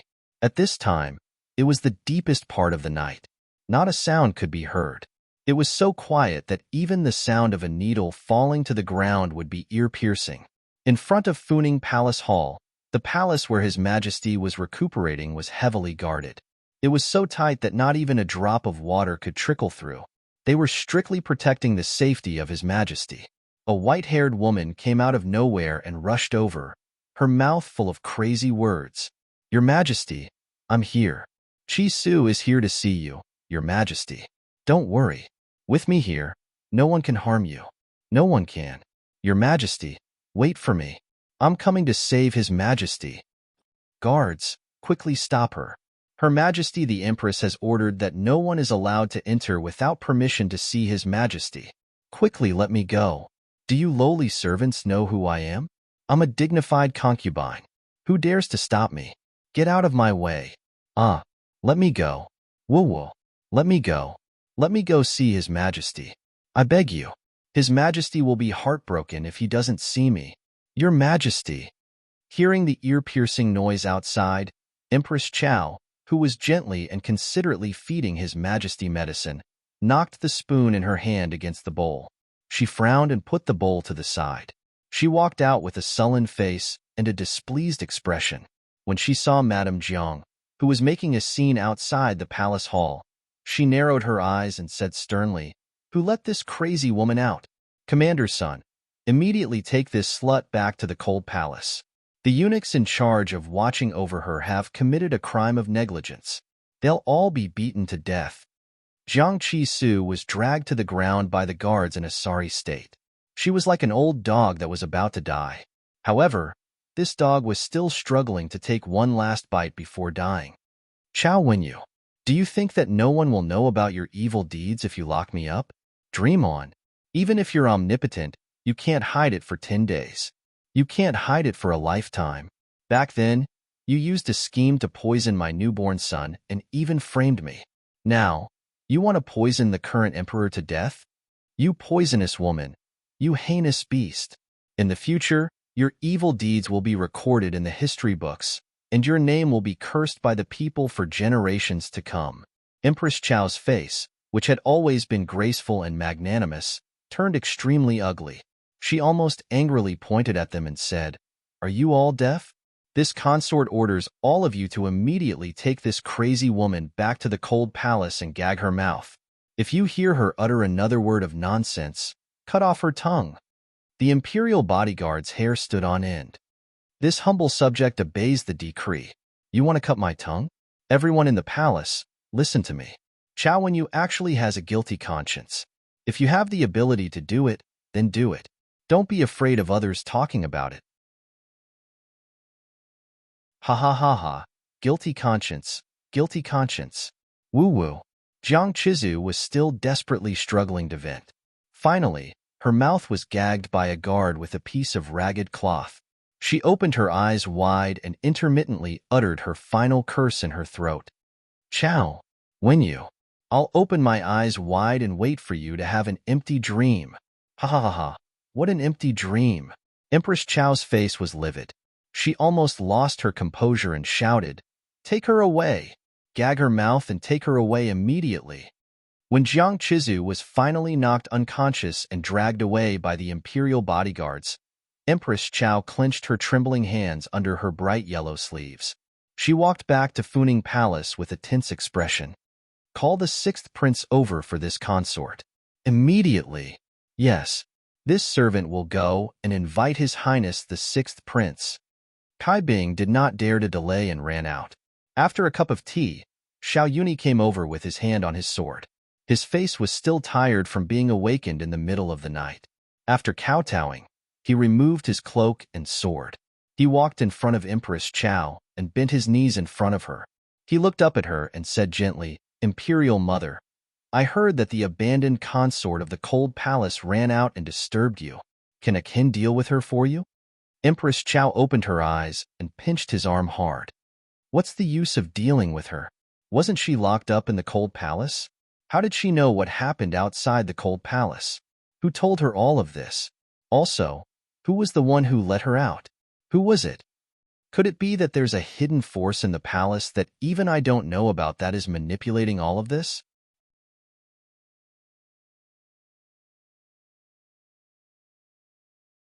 Chapter 544. Because she was too agitated, Empress Chao's well-maintained long and sharp nails dug deeply into Xiao Yuni's arm. She quickly sobered up and let go of his hand, saying tiredly, It's Mother. I lost my composure. Xiao Yuni smiled unconcernedly. No, it's that crazy woman who barged in and said crazy things that frighten Mother. Mother, don't worry. From tonight onwards, a kin will personally guard outside the palace and won't let anyone disturb you. As for what Mother is worried about, a kin will find a way to find out as soon as possible. As long as I'm here, you won't be in any danger. His respectful attitude greatly pleased the Empress. She raised her hand to hold the obedient face in front of her. You're a good person. With you here, Mother can rest assured. Good child. That bitch in the Cold Palace has lived long enough and is tired of living. Your father is seriously ill and she suddenly made a scene today and worsened His Majesty's condition. She has committed such a grave sin. You should end her for me. Yes, Mother. Xiao Yuni took the order and turned to leave. Behind him, Empress Chao suddenly said calmly and distantly, will you betray me? Xiao Yuni's footsteps paused. He turned around and pressed a hand to his chest, saying with a smile, No, a kin will always be loyal to Mother. The corners of Empress Chao's mouth rose. Her eyes filled with a gentle and loving smile. She looked at him from afar and said, Good child. Remember the words you said today. You must also remember that without Imperial Mother, no one can help you sit on the throne. Imperial Mother's future will depend on you. Imperial Mother and you are one. A kin will always remember this. Xiao Yuni took off his sword and cloak and changed into a cold golden armor. He stepped out of the majestic palace and then pushed open the rotten door of the Cold Palace. Half an hour later, there was a shrill scream from the palace. Xiao Yuni walked out with a dark expression, holding a bloody sword. His personal guard wanted to go forward to take the sword, but was frozen by his gaze and did not dare to go close. The stars above shone brightly, but under the watery starlight, half of Xiao Yuni's face was splattered with hot blood. In such a hot and humid summer night, the heat dissipated especially slowly. The guard had followed him to many battles, but it was the first time he saw his gaze so terrifying. It was 1,000 times colder and more complicated than before, like an abyss that was hidden in the dark. This night, many people were destined to not be able to sleep. When Ning Shu woke up, her head was very heavy. She rubbed her head and asked Forsythia to bring her a basin of cold water. She patted her face to make herself feel better. After helping Ning Shu freshen up and change her clothes, Forsythia did not stop to prepare breakfast. She looked at Ning Shu with tears in her eyes. Miss, you've suffered outside these days. It's all Forsythia's fault for not being by your side to take care of you. You've become as thin as a piece of paper. You'll be blown away by the wind. Quick, quick. Miss, hurry and eat breakfast. I've specially prepared a few of your favorite dishes. I'll definitely feed you until you're as white and fat as before. Ning Shu's mouth twitched. Are you sure it's just a few dishes? There were already more than a dozen dishes on the table in front of her, and there was still a long line of servants outside serving the dishes. Not to mention one person. Even a table full of people would be stuffed. Could it be that I, the young miss, was a reincarnation of a hungry ghost? What do you mean by white and fat? Are you raising a human or a pig? Under Forsythia's burning gaze, Ning Shu had no choice but to bite the bullet and eat. After a few dishes, she was almost full, but when she put down her chopsticks, Forsythia put on a sad face, as if to say, "Miss, why aren't you eating? Is it because Forsythia's dishes are not to your taste? Forsythia is really useless. She'd rather die." Ning Shu was stressed and could only reluctantly eat another mouthful. She did not dare to stop eating. Zigui pretended not to see Ning Shu's pleading eyes and just watched. She could help Miss with other things, but she could not bear this. Fortunately, Huiyamo came in time and helped her out. Ning Shu hurriedly tidied up her clothes and went out. Lian Xiao originally wanted to follow, but Ning Shu thought of a way to make her stay behind to guard the rear and guard the house. This kind of strong care and concern was really too much for her. Fortunately, Forsythia was kind and easy to fool. "Miss, solving the case is important, but your health is also important. I'll wait for you to come back. Is 30 dishes enough for tonight's dinner? But I'll add more to the menu." Ning Shu's feet slipped and she almost fell onto the ground.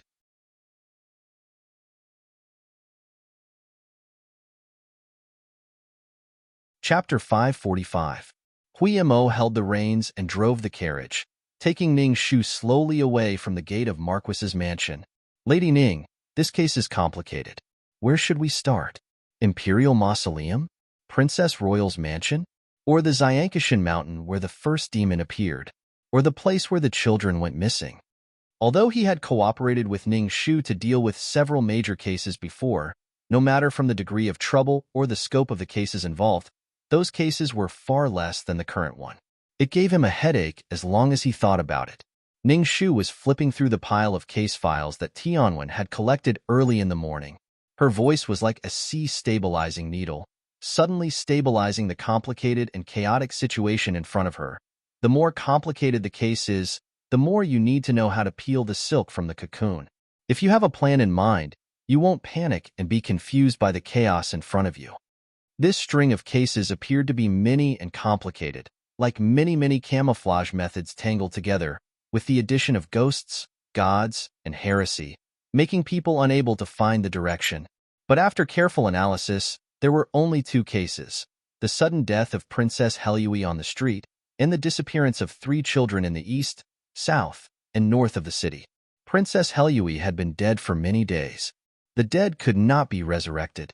The clues that should be left would not run away, and the clues that should not be left would not be left, so they could be put aside for the time being. The children's disappearance was the most important case at present. At present, there were cases in the east, south, and north of the city. Only the one in the west of the city was left. According to the timeline of the murderer's crime, the first few cases were all 3 days apart. Only the 4th case had not happened today, which was the 5th day. There were 2 possibilities. First, in fact, it had already happened, but the family was careless and did not find it, so they did not have time to report. Second, the murderer had other plans. Maybe there was an accident, or deliberately waiting for her to take the bait. Anyway, those children who were not sure whether they were alive or dead still had a glimmer of hope. If it was delayed, the consequences could only be regretted. After making a decision, Ning Shu opened her mouth and said, "Go to the east of the city, where the first child disappeared." After she finished speaking, she noticed that the carriage seemed to slow down. Huiyamo, who was chattering outside the carriage, was silent for a while. She opened the curtain in surprise and gently tilted her head to look at him. Your tone just now made me think. Huiyamo wanted to say something but stopped on second thought. However, when he met her pure and clear eyes, he changed his mind. "It's nothing. I went the wrong way. Go to the east of the city. The path just now is faster. Go." He must be overthinking things. How could Lady Ning have recovered her memory? She was so smart and had so many twists and turns in her heart. How could she look at others with such a naive gaze? Although she had lost her memory, she was still herself, so it was normal for her to speak like that. Moreover, if she had regained her memories, how could she not ask his young master immediately? He was thinking too much. Ha ha ha. His driving skills were completely different from Huimo's. Soon, he smoothly stopped the carriage in front of the door of the first family where the child disappeared. It was a very ordinary family. They lived in a place called Dinglong Alley. Most of the people living in this alley were craftsmen who made lanterns and oiled paper. From the mottled walls of each family, one could see the poverty of this area. Only the colorful lanterns hanging in front of each family's door barely embellished some vitality. But this little vitality was also destroyed by a woman with disheveled hair and dirty face who was sitting at the entrance of the alley and crying. This woman had cried for many days. Her eyes were swollen and her body was dirty. She kept slapping her own mouth. Dong Bao, my Dong Bao, why haven't you come back? You are my flesh and blood. How can I live without you? It's my fault that I didn't take care of you. I knew it was a mess outside, but how could I be so careless and not take care of you? It's my fault. I am guilty. Come back and let me suffer for you. Let me die for you.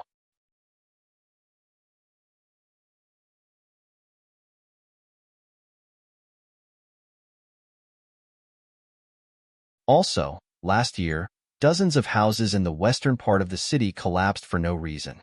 In short, this Mr. Yengue was a very good detective. Previously, we were out of town. When we heard that several children were missing, we rushed back to solve the case. Don't worry, with Mr. Yengue here, it is easy to subdue demons and eliminate demons. Everything is difficult to solve. Guillemot mixed the truth with lies. Anyway, these people were in the capital all year round. Who knew what had happened in Laizhou and Gunzhou? It sounded scary enough. In the end, he added the fact that something had really happened in the capital. He really fooled them. Ning Shu, who was listening to Hui Mo's eloquent words, wished she could cover her face. Fox demon, murderer, he even bragged about subduing demons and eliminating demons. If she could not solve this case in the future, she was afraid that she would be drowned by the common people's saliva.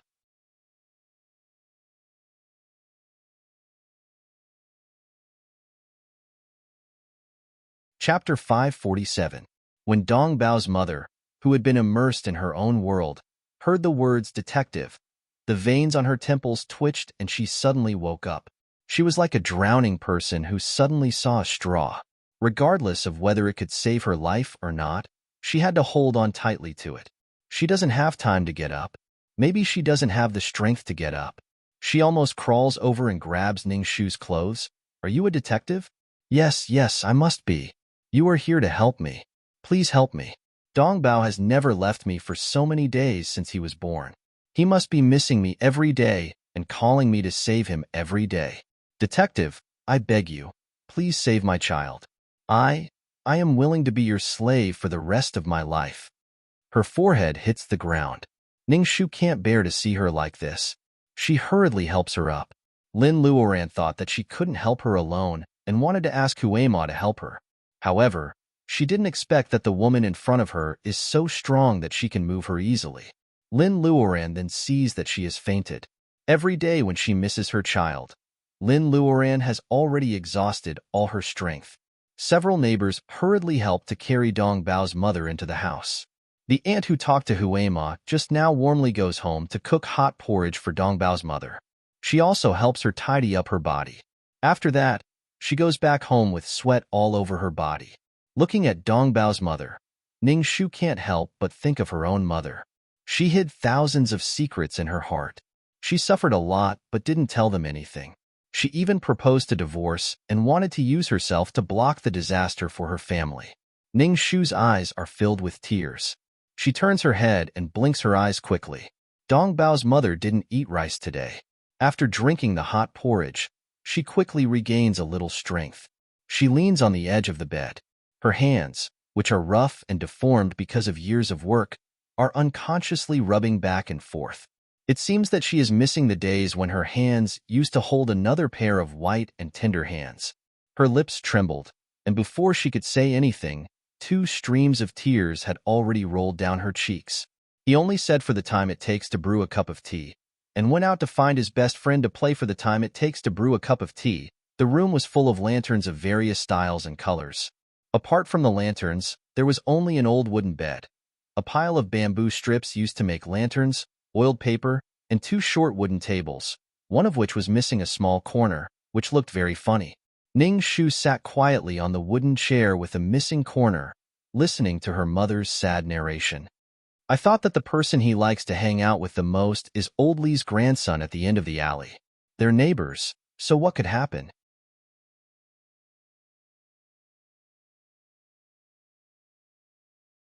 Every day after school, he would come back and read to me.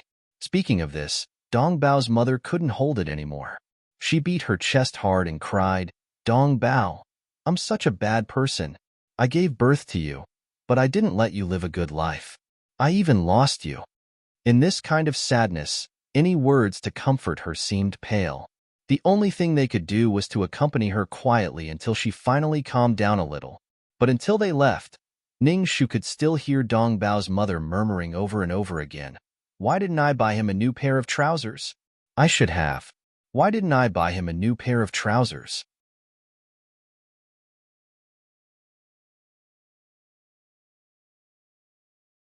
Chapter 548. They only questioned one family and they are already so sad. There are still 2 more families to go. Mo pursed his lips. He has done so many cases in the capital, but this case is the most uncomfortable one. He would rather dissect 1,000 corpses than listen to these sad cries. But he knows that time is precious. It is useless to waste time on sadness. The most important thing now is to seize every opportunity to race against time. Only in this way can those children have a chance to survive. Mo waved his whip and drove the carriage quickly. In the carriage, Ning Shu is lying on the small table to sort out the clues.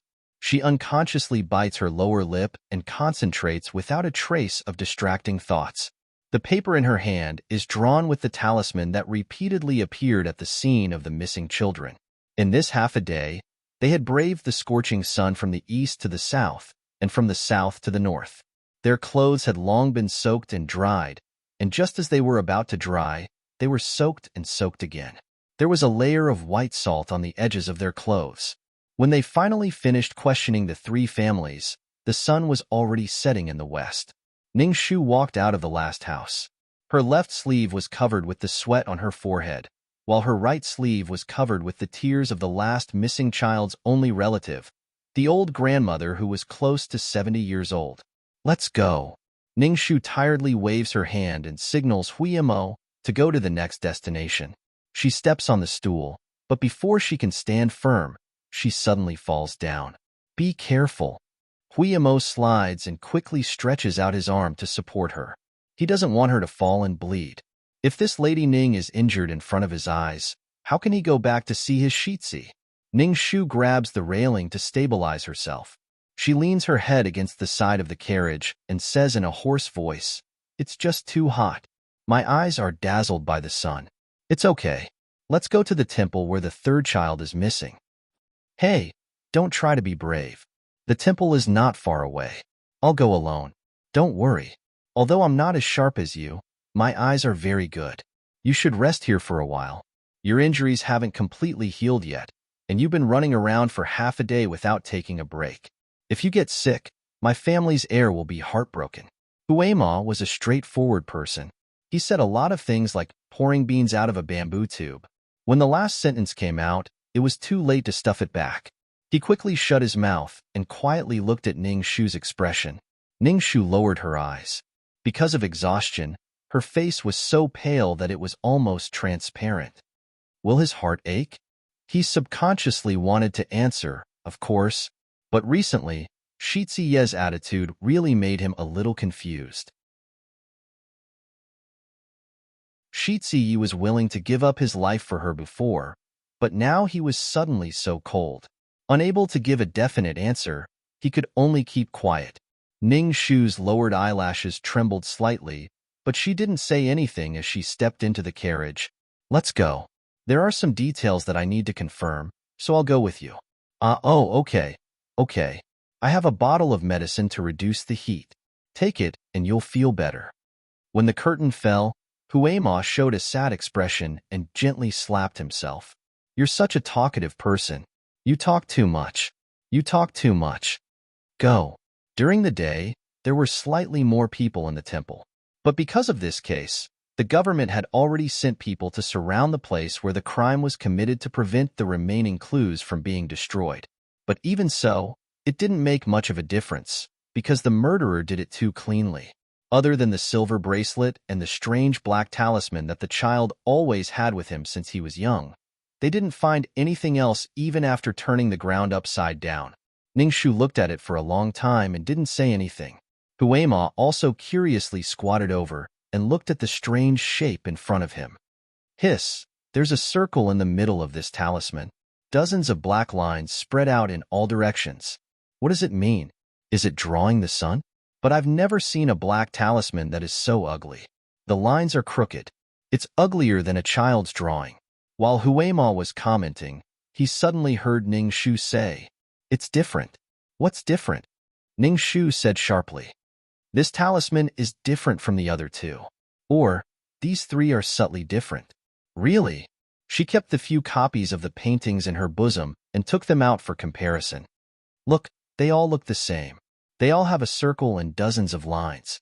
They're so ugly that they're in a unique style. Huh, it's a little different. He took a closer look and carefully compared them bit by bit. He really did discover some slight differences.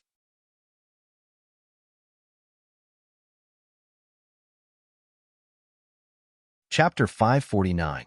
Although these few look very similar, if you look closely, the first circle is smoother and fuller. The third stroke is slightly twisted and rough. The second one is just average. Looking at the black lines, the first one is blunt and seems to have stopped abruptly. The second one is obviously thinner than the second one. The third one is more obvious. The lines are a little bit crooked in the same direction. Could it be that they were drawn by three different people? Huiyamo still remembered that he had accompanied Ning Shu to investigate Shuehongyi's case, so he let his imagination run wild. Could it be that there are three different murderers in this case? Or the first one committed the crime, and the other two just happened to want to do evil, so they imitated to hide their real identities? Before Ning Shu could speak, someone had already answered for her. There are indeed precedents of imitating crimes, but this case shouldn't be the case.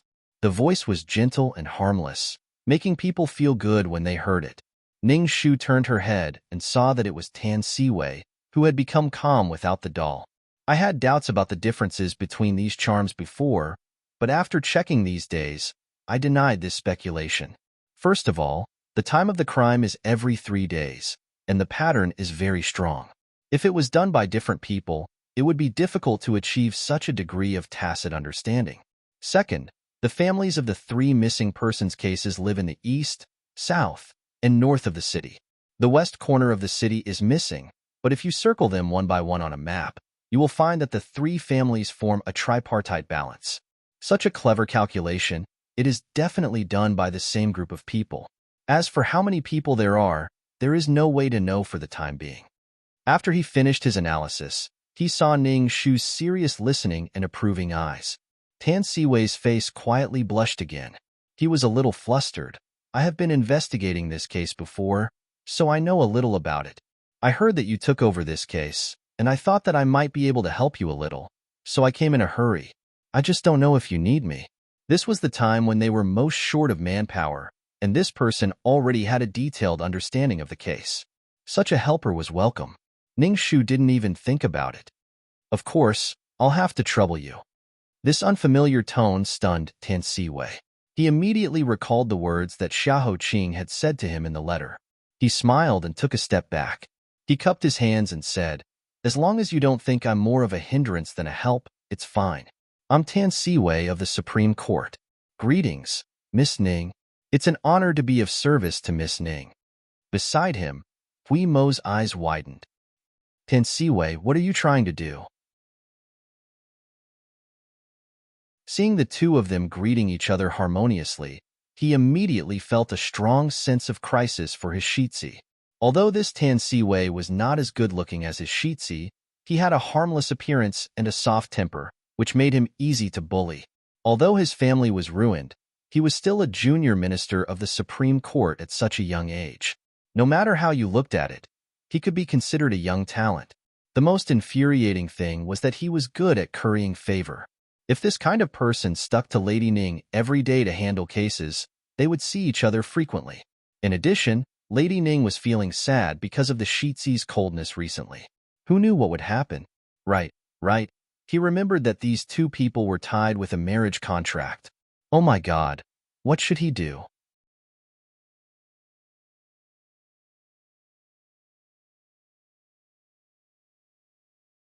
Chapter 550. The first missing child, Qian Dongbao, was 8 years old. He disappeared in the middle of the night 11 days ago. He disappeared at the Lishui River, 5 miles away from home. Before leaving home, he said that he was going to find his good friend. He carried his favorite slingshot with him. The second child, Wang Xiaosheng, was 8 years old. He disappeared in the evening 8 days ago. He disappeared in the Yushui Alley, 3 streets away. Because he was naughty and liked to cause trouble, he accidentally broke a vase at home before leaving home. He had just been reprimanded by his parents. The third child, Zhao Mianer, was 7 years old. He disappeared 5 days ago. A few years ago, his father died in the battlefield. The rest of the family died of illness one after another. The only one in the family was an old grandmother in her 70s or 80s. She quarreled with her friends while playing and walked alone on a small path. Late at night, the grandmother waited for a long time and did not return. She hurriedly reported the disappearance to the local government. At this point, the details of the 3 missing children were basically collected. There was also an incantation map that no one could understand. In the Supreme Court's Tan Siwei's office, Tan Siwei, Ning Shu, and Hui Mo surrounded the case and carefully analyzed it. Most of the cases that revolved around children were committed for several reasons. At most, it was a case of kidnapping and selling. A person's life was worth an ingot of silver. It was a transaction without capital. Knockout drugs and ropes were used to smuggle them to the countryside or other cities. The better-looking ones were sold to brothels, and the plain-looking ones were sold to rich families as slaves. The villagers would be sold as child brides for money. Killing for revenge was not uncommon. There were neighbors, distant relatives, and even passers-by who quarreled with each other. They held grudges in their hearts and were unable to do anything to the adults. When they saw that the children were weak and easily bullied, they became bold and wanted to end their enemy's bloodline. There were also kidnapping and extortion cases, those who were born crazy and those who accidentally failed. There were all kinds of reasons. Children, under the blue dome of heaven, were like flowers that had just plucked 2 tender leaves and formed a small bump. They were fresh, beautiful, and full of hope. But before they could grow up, they would suddenly meet some cruel hands and break them with a gentle pinch. But this case was completely different from those common cases. The 3 children lived in different directions and had never interacted with each other. Their families were poor and even had difficulties making ends meet. Like most of the poor children in the capital, they were ordinary and invisible in the public. But they were all chosen to be the sharp arrows and spears to attack the current empress. Ning Shu's heart could not help but feel a sense of absurdity. How innocent, how hateful. One could imagine the difficulty of this case. However, the more difficult it was, the more they had to think of ways to dig out hidden connections in seemingly unrelated information and then follow the clues to find the final answer. Huema's mind was simple, but he was careful. Soon, he found a few obvious doubts. Hey, what a coincidence. These 3 little fellows are all boys, and none of them are girls. They're all about 7 or 8 years old. Yes, did you find any other similarities? Ning Shu wanted to encourage him to think more and slowly learn how to solve cases. With Ning Shu's approval, Hui Mo becomes more confident and continues to observe. Let me see. The first time of disappearance is at night, the second time is not long after dinner, and the last time is in the evening. In short, it is the end of the day. This timing doesn't seem right. Ning Shu asked again, "What's wrong? It's too dangerous, isn't it?" Hui Mo frowned. This is a sensitive time for both adults and children, because in our concept of the night, it often represents fear and danger.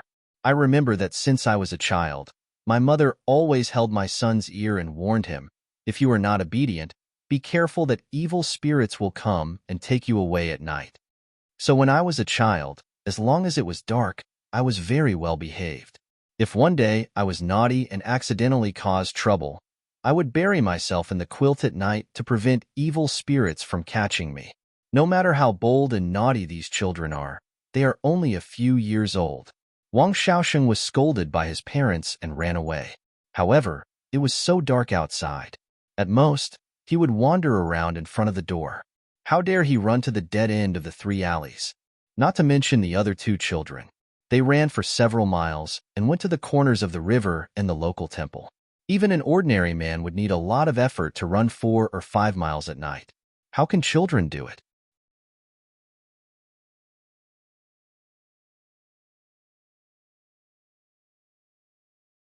Chapter 551. Ning Shu's eyes were soft. So, you think that the place where the amulets and tokens appeared may not be the real place where the children went missing, but the murderer deliberately confused us? Huiyamo scratched his head. I don't know. It's just a random guess. Your guess is very reasonable. Regardless of whether it was Lishui River, Yushui Alley, or the Earth Temple, they were all places with a relatively large flow of people. First was Lishui River, where the summer heat was unbearable. The common people had worked hard all day, so at night it was the best time to go out and enjoy the cool air. The Lishui River riverside was picturesque, so before the curfew, many common people would go there hand in hand. Next was Yushui Alley, where there was a large population. The houses of each household were close to each other, very close to each other. It was common to hear a family quarrel at the entrance of the alley. Finally, there was the Earth Temple. Although it was not as popular as the Great Xianghua Temple, it still had many devout believers. These places were crowded with people, so even the slightest movement would be easily discovered. It was definitely not a suitable place to commit a crime. Although Qin Dongbao and the others were still children, they were all strong boys. If they met someone who didn't succeed, they would definitely resist and make noise. The murderer chose these places to commit the crime. Either he was actively seeking death, or he was extremely stupid. Obviously, the murderer we are looking for does not belong to any of the 2. Huiyamo, you are very sharp. It was rare for Ning Shu to praise him so straightforwardly that Huiyamo's face turned red. He touched his head and giggled. Ning Shu turned her head and said, Tan Xiaoqing, do you have any other discoveries these days? When talking about this case, Tan Siwei's face was very serious. I think so too.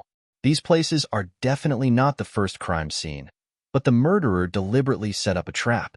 Since the first crime, my subordinates and I have lined up these houses one by one within a radius of 5 miles. We also asked passers-by one by one and found something very strange. After these children left home, no one has seen them. Huiyamo blinked and did not understand. What's wrong? Ning Shu lowered her eyes and thought for a moment, then she understood. Do you know what the poor streets lack the most? People. A half-grown child wandering alone in the street at night. No matter whether they know him or not, as long as they see him, he will leave a deep impression. Some warm-hearted people will take the initiative to persuade him. It's dangerous at night. Don't wander outside. Go home quickly. But very strangely, these children seem to have turned into smoke and floated away.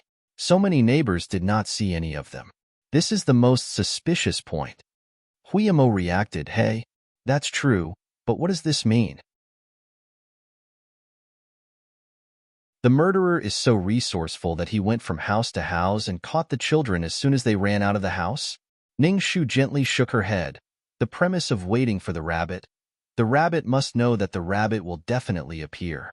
If something happens to the rabbit he's targeting tonight, and it doesn't show up as promised, then even if he keeps watch for an entire night, it'll all be for naught. The murderers, the murderers, the murderers, the murderers, the murderer is the murderers, the murderers, the murderer, the murderers, the murderers, the murderer. Besides, if he wandered in front of someone's house at night, wouldn't he be waiting for Yang Qingwei to target him? There were more and more questions. Huimo's mind was in a mess. The murderer not only has to ensure that the selected children will go out that night, but also that the children will not struggle and make any noise to be noticed. He also has to ensure that no one sees him.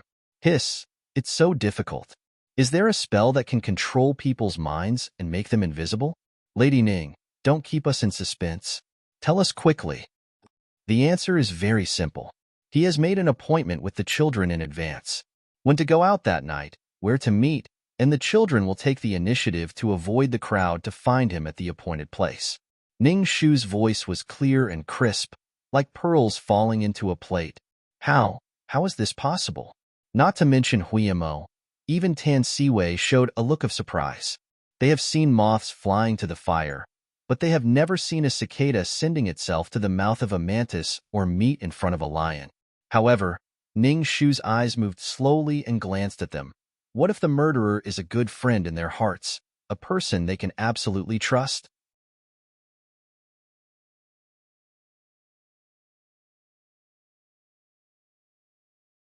Chapter 552. Ning Shu's guess was like a bolt of lightning, piercing everyone's brain. It was also like a key that opened up an impossible possibility. This guess seemed ridiculous, but if it was not so, how could it explain the suspicious points one after another? Huiyamo suddenly remembered. Before Qin Dongbao left home, he told his mother that he was going to find his good friend. Tan Siwei also seemed to have thought of something. He quickly walked to the file shelf and found the latest file. He opened it and spread it in front of Ning Shu. Zhao Mian-er's father died in the battlefield when he was 3 years old, and then his mother died of illness. Therefore, he was depressed and unsociable, so he was very isolated. The reason he quarreled with his friends that day was that he was ridiculed. Zhao Mian-er said angrily, "Who said that I don't have friends? I'll find them for you." It seems that he was not angry at that time, but really want to find his friend. And that friend made an agreement with him that if he wanted to find him, he could not let a third person see him. Ning Shu smiled slightly. So, our next step is to find the common friend of these 3 children as soon as possible. Huimo's eyes lit up. Let's go. Wait. Ning Shu was about to turn around, but Tan Siwei interrupted her. After talking about the case, he quickly returned to being a gentle young man. His eyes, which had experienced the changes in his family and the coldness of human relationships, still retained his unique clarity and enthusiasm. Miss Ning, the weather is really hot. I've prepared some plum soup. Drink some, and you won't feel too uncomfortable when you go out to investigate the case. Facing such a pair of clear eyes, no one could be indifferent. Ning Shu was stunned for a moment and said subconsciously, "No, the investigation is more important, and I don't feel uncomfortable now." Before she finished, she was interrupted by Tan Siwei. He said seriously, "Your face is so pale and you've been sweating. Why don't you feel uncomfortable? Don't worry, it won't take much time. I'll bring it to you now." Tan Siwei went and came back quickly. He brought the plum soup for Ning Shu, but he himself ran back and forth in the hot weather. His face was covered with sweat. Ning Shu was unable to reject such a thoughtful gesture. She smiled gratefully. "Thank you for your kind intentions." Faced with Ning Shu's smile, Tan Siwei's heart blushed. A faint blush spread from his cheeks to his earlobes. His eyes became brighter with joy. "No, you're welcome. I'm happy to be able to help you." He hurriedly poured a bowl of plum soup from the pot and handed the porcelain bowl to Ning Shu. Before she could take it, another unromantic hand snatched the porcelain bowl away. "Hey, Huiyamo sneered and looked at him. "Now the situation in the capital is treacherous. Your plum soup has been left outside.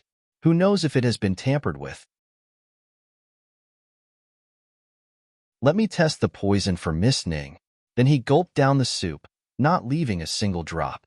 Then he wiped his mouth. Tan Siwei was speechless and could only pour another bowl. Unexpectedly, he was stopped by Huiyamo halfway. No matter how good-tempered Tan Siwei was, he could not help but frown. Huiyamo was thick-skinned and said righteously, "Some poisons are added several times. If you drink a small amount at one time, you won't be able to detect it. Let me try another bowl." After 2 bowls of soup, Huimo's stomach was full of water. He burped loudly. Tan Siwei poured the soup again. He wanted to snatch it away again, but he saw Ning Shu's face was cold this time. Huiyamo was stiff and felt guilty. He had to withdraw his hand resentfully. He pouted his lips and shrank himself to the corner. Tan Siwei bent his eyebrows and continued to pour the soup. He did not expect that the water stopped when he poured half a bowl. He opened the pot and found that it was empty. Tan Siwei was embarrassed. Ning Shu did not know whether to laugh or cry. She took the small bowl of soup and said, "It's okay. I'm not thirsty. This is enough." Although the plum soup is small, the taste is excellent. It's not sour, and it's sweet but not greasy. It's best to relieve the heat in summer. Xiaoqing, you are so considerate. Tan Siwei's voice was like the wind blowing under a leaf. As long as you like it.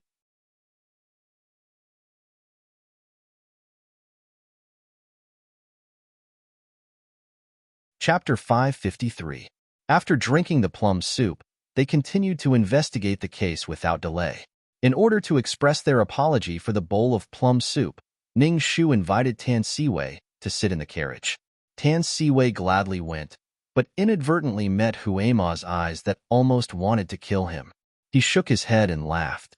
He bowed to Ning Shu and said, "Thank you for your kindness, Miss Ning.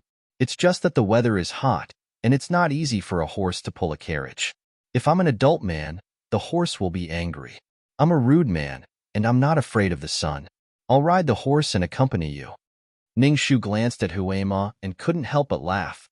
I didn't expect that Tan Xiaoqing is not only considerate, but also good at understanding horses. Thank you for your hard work.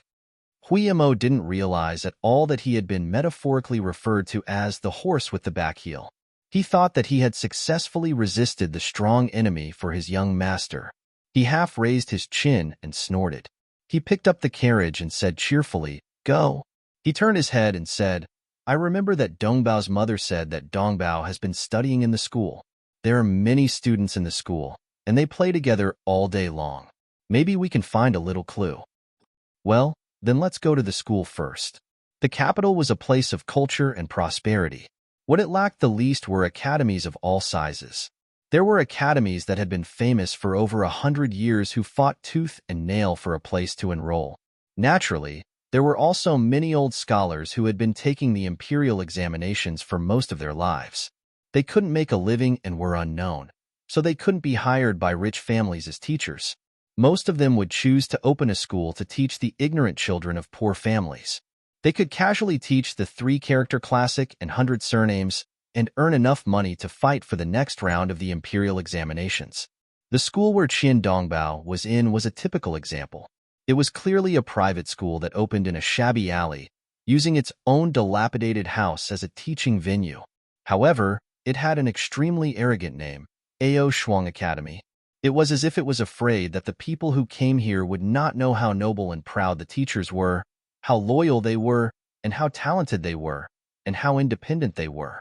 Standing in front of the Ao Shuang Academy, which disdained to repair even if a piece of the wall collapsed, Ning Shu and others looked at each other and were a little speechless. The sound of children's laughter could be faintly heard from the top of the wall. Tan Siwei stepped forward and knocked on the bronze handle. "Is Master Yuan here?" After waiting for a long time without receiving a response, Tan Siwei called out again, "Is Master Yuan here?" Only then did he lazily open the door a crack. Before Ning Shu could see Master Yuan's face clearly, she was blinded by the strong smell of alcohol on his body. The man was nearly 40 years old, and it could be seen that when he was young, he was handsome and spirited. But now, his hair had turned white and was scattered messily. His pair of eyes had long been stained by the smell of alcohol. He opened his mouth and said, "Who are you?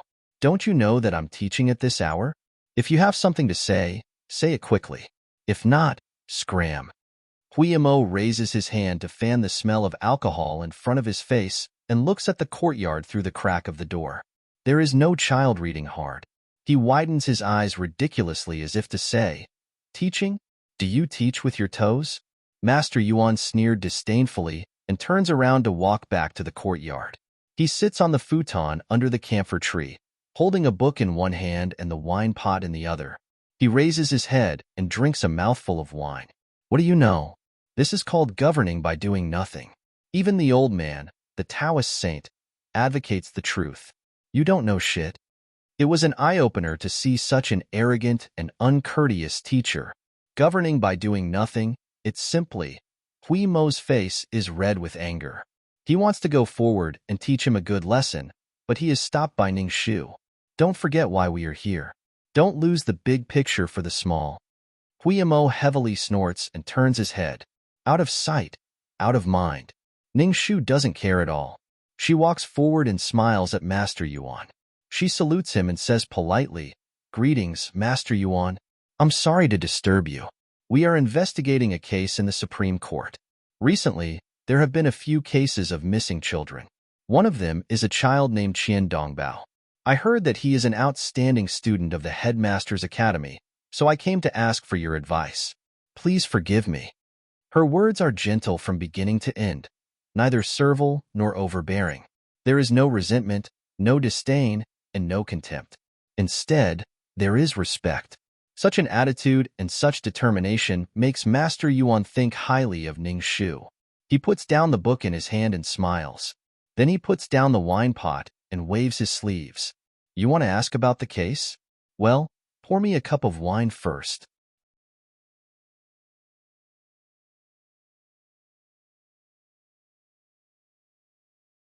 Chapter 554. With such an attitude, even the good-tempered Tan Si-wei frowned in displeasure. On the contrary, Ning Shu was not the least bit angry. She happily went forward to pour a cup of wine. "Teacher is a scholar. It is my honor to be able to pour wine for teacher. Not to mention 1 cup, even 10 cups would not be enough.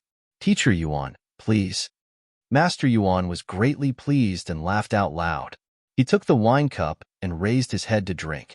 His eyes were hazy with drunkenness as he said, "You really know how to talk. I will be kind and help you. What do you want to ask?" Ning Shu said first, "Teacher Yuan, what do you think of Dong Bao? Is he well behaved in the academy?" "Maybe. I have so many children here. How can I remember all of them? That little fatty has only been here for half a year. It seems that his family makes lanterns. He often brings some broken lanterns to me and begs for forgiveness for a few days. Well, they are all piled up in the corner. Even half a pot of wine is not enough to exchange for broken lanterns. If it were not for his mother who begged me to repair the lanterns, I would have kicked him out." Ning Shu secretly frowned, but did not show it on her face. She continued to smile and said, "Teacher, do you know which children Dong Bao likes to be close to in the academy?" Teacher Yuan sneered contemptuously. "Those little monkeys are playing tricks. Who has time to watch them every day? Children, come here.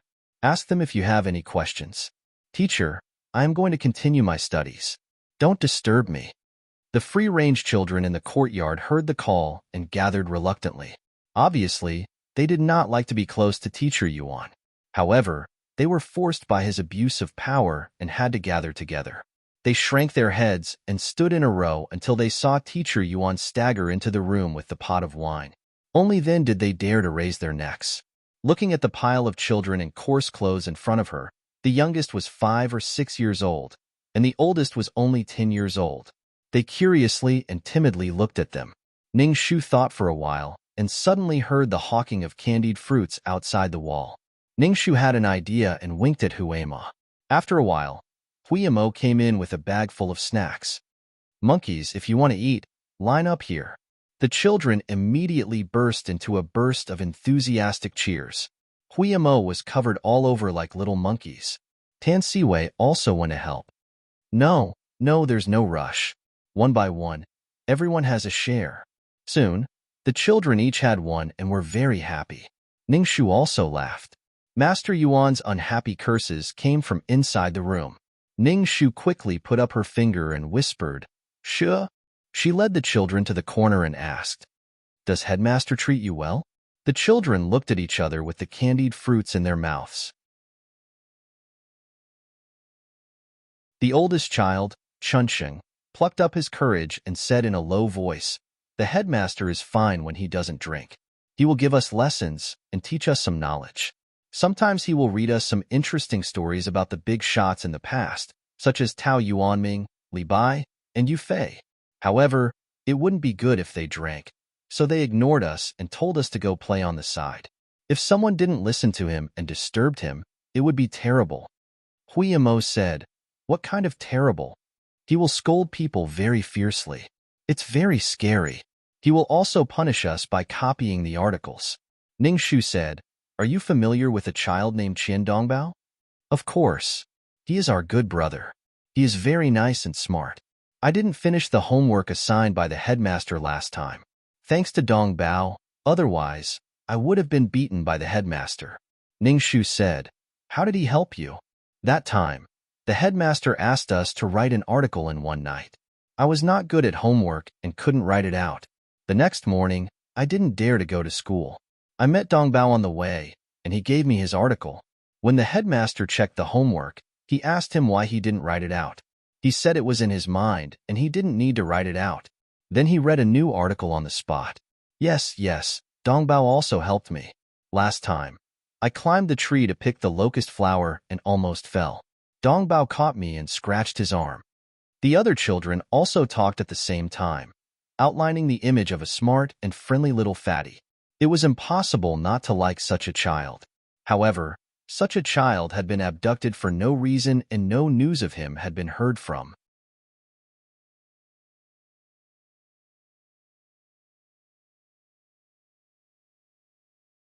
Chapter 555. One of the smarter children looked at Ningshu and the others cautiously and asked, "Big brother, are you here to investigate the case by asking about Dongbao? I heard from my mother that Dongbao was taken away by bad people. Is that true?" The children's straightforward questions made Tan Siwei and Huema look at each other. They were a little surprised and didn't know how to tell these young children what terrible things had happened. Ningshu bent her knees and looked at them at eye level. She nodded seriously. "Yes, something bad has happened to Dongbao. We need your help to save him as soon as possible. Your answer is very important to both us and Dongbao." Looking at the quiet and gentle little brother in front of them, the children clenched their little fists and said, "Well, as long as we can save Dongbao, we will. We will definitely do anything."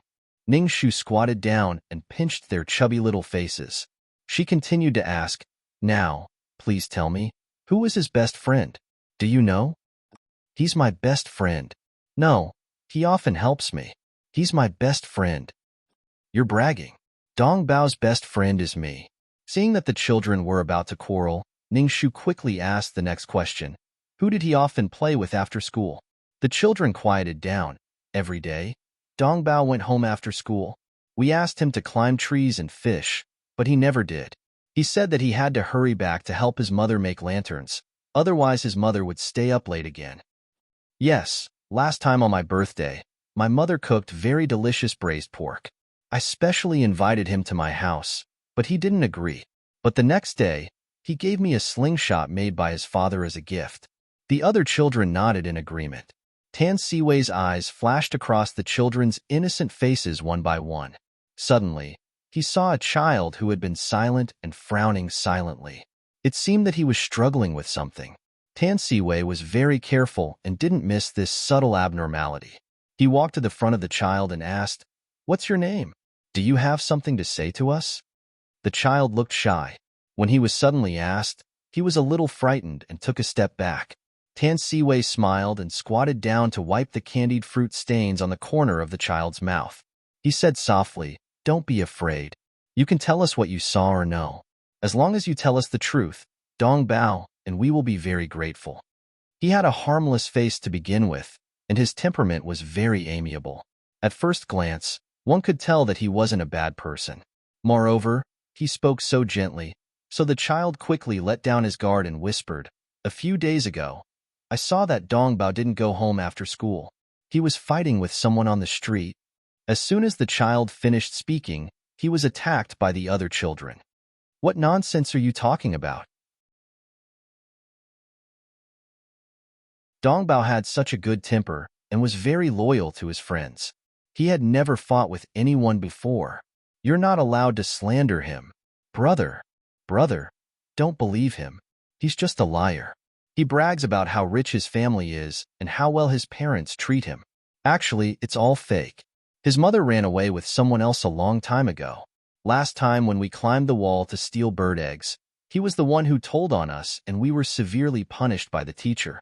Also, When we were at the temple fair, I saw him stealing candies with my own eyes. He was caught, but he didn't admit it. I'm not lying. I'm really not lying this time. The child became anxious and his eyes became misty. I really saw Dongbao fight with someone, and he was very fierce. He smashed the other person's head with a stone and ran away after that. I swear on my mother's name that if I'm lying, I'll never see my mother again. Seeing the child's tears, Ning Shu stood up and lowered the voices of the other children. She asked softly, "Where did it happen and why? Do you know?" The child wiped his tears. "It happened at Chang'an Alley. That day, I didn't want to go home after school, so I wandered on the street and saw it by chance. I don't know why, but at that time, Dongbao was already fighting with the two people. Dongbao had several stones in his hand and smashed the two people's faces until they were bleeding. I was afraid that they would beat Dongbao to death when they caught him, so I hid in the corner and shouted, 'Sir, come quickly, a kidnapper is kidnapping a child.' The two people were scared by me. When I saw Dongbao take the opportunity to run away, I quickly ran away too. After that, I asked Dongbao what happened. He said that there was no need to let me know and warned me not to tell anyone, so I didn't say anything.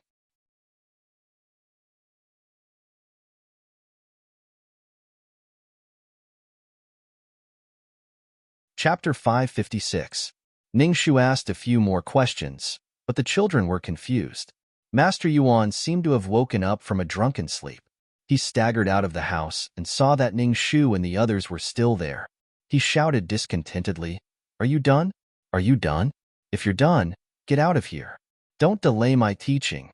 The child immediately hid the unfinished candied fruit and obediently ran to Master Yuan's side and sat down, waiting for him to start the class. Ningshu and the others had no choice but to prepare to retreat. However, she saw the child turn back after walking halfway, gently grabbing the corner of Ningshu's clothes. The tip of his nose was red. "I stole the candy at the temple fair because I saw that the little girl's mother was too good to her. She was so good that I felt bad. I missed my mother so much. Then I stole her candy. Children who leave their mothers are very unhappy. Please find Dongbao and bring him back, okay?" Ningshu's heart tightened. She bent down and solemnly said, "I promise you, I will find Dongbao and bring him back." Stepping over the threshold of Ao Shuang Academy, Hui Mo had a belly full of anger. How is this surnamed Yuan worthy of being a teacher? He's simply insulting Confucius and Mencius. He even went as far as to ask Miss Ning to pour wine for him. This kind of person should really ask that useless Wei Ziqing to come and take down his broken plaque. Originally, I doubted that the person who planned this big case and made the children willing to trust him could be a teacher of the academy. Now it seems that I thought too much. If such a person is a teacher, it will be a great misfortune. Ningshu shook her head. Well, it's useless to scold them. If it weren't for the fact that their families were so poor that they couldn't send their children to a better academy, how could these children's parents be willing to send them here? At least there is a place where they can learn a few words. They won't have to rely on hard labor like the previous generation. There are too many things in this world that can't be helped. However, this trip is not without gain. Let's go to Chang'an Alley and ask about what happened to Dongbao recently. Huema drove the carriage over. Ningshu was about to get in when she suddenly remembered something. She took out a handkerchief from her sleeve and handed it to Tan Siwei. Tan Siwei didn't react in time. Ningshu smiled and glanced at the area between Tan Siwei's thumb and index finger. Xiaoqing was wiping the honey stains on that child's sleeve just now. Xiaoqing is such a gentle person. Tan Siwei's heart skipped a beat. He was flattered and blushed. Just as he was about to say something, he saw an officer from the Supreme Court rushing over on a horse. When he saw Tan Siwei, he didn't wait for the horse to stop and said, "Xiaoqing, bad news. Another child has gone missing." "What?" Ningshu's face was solemn.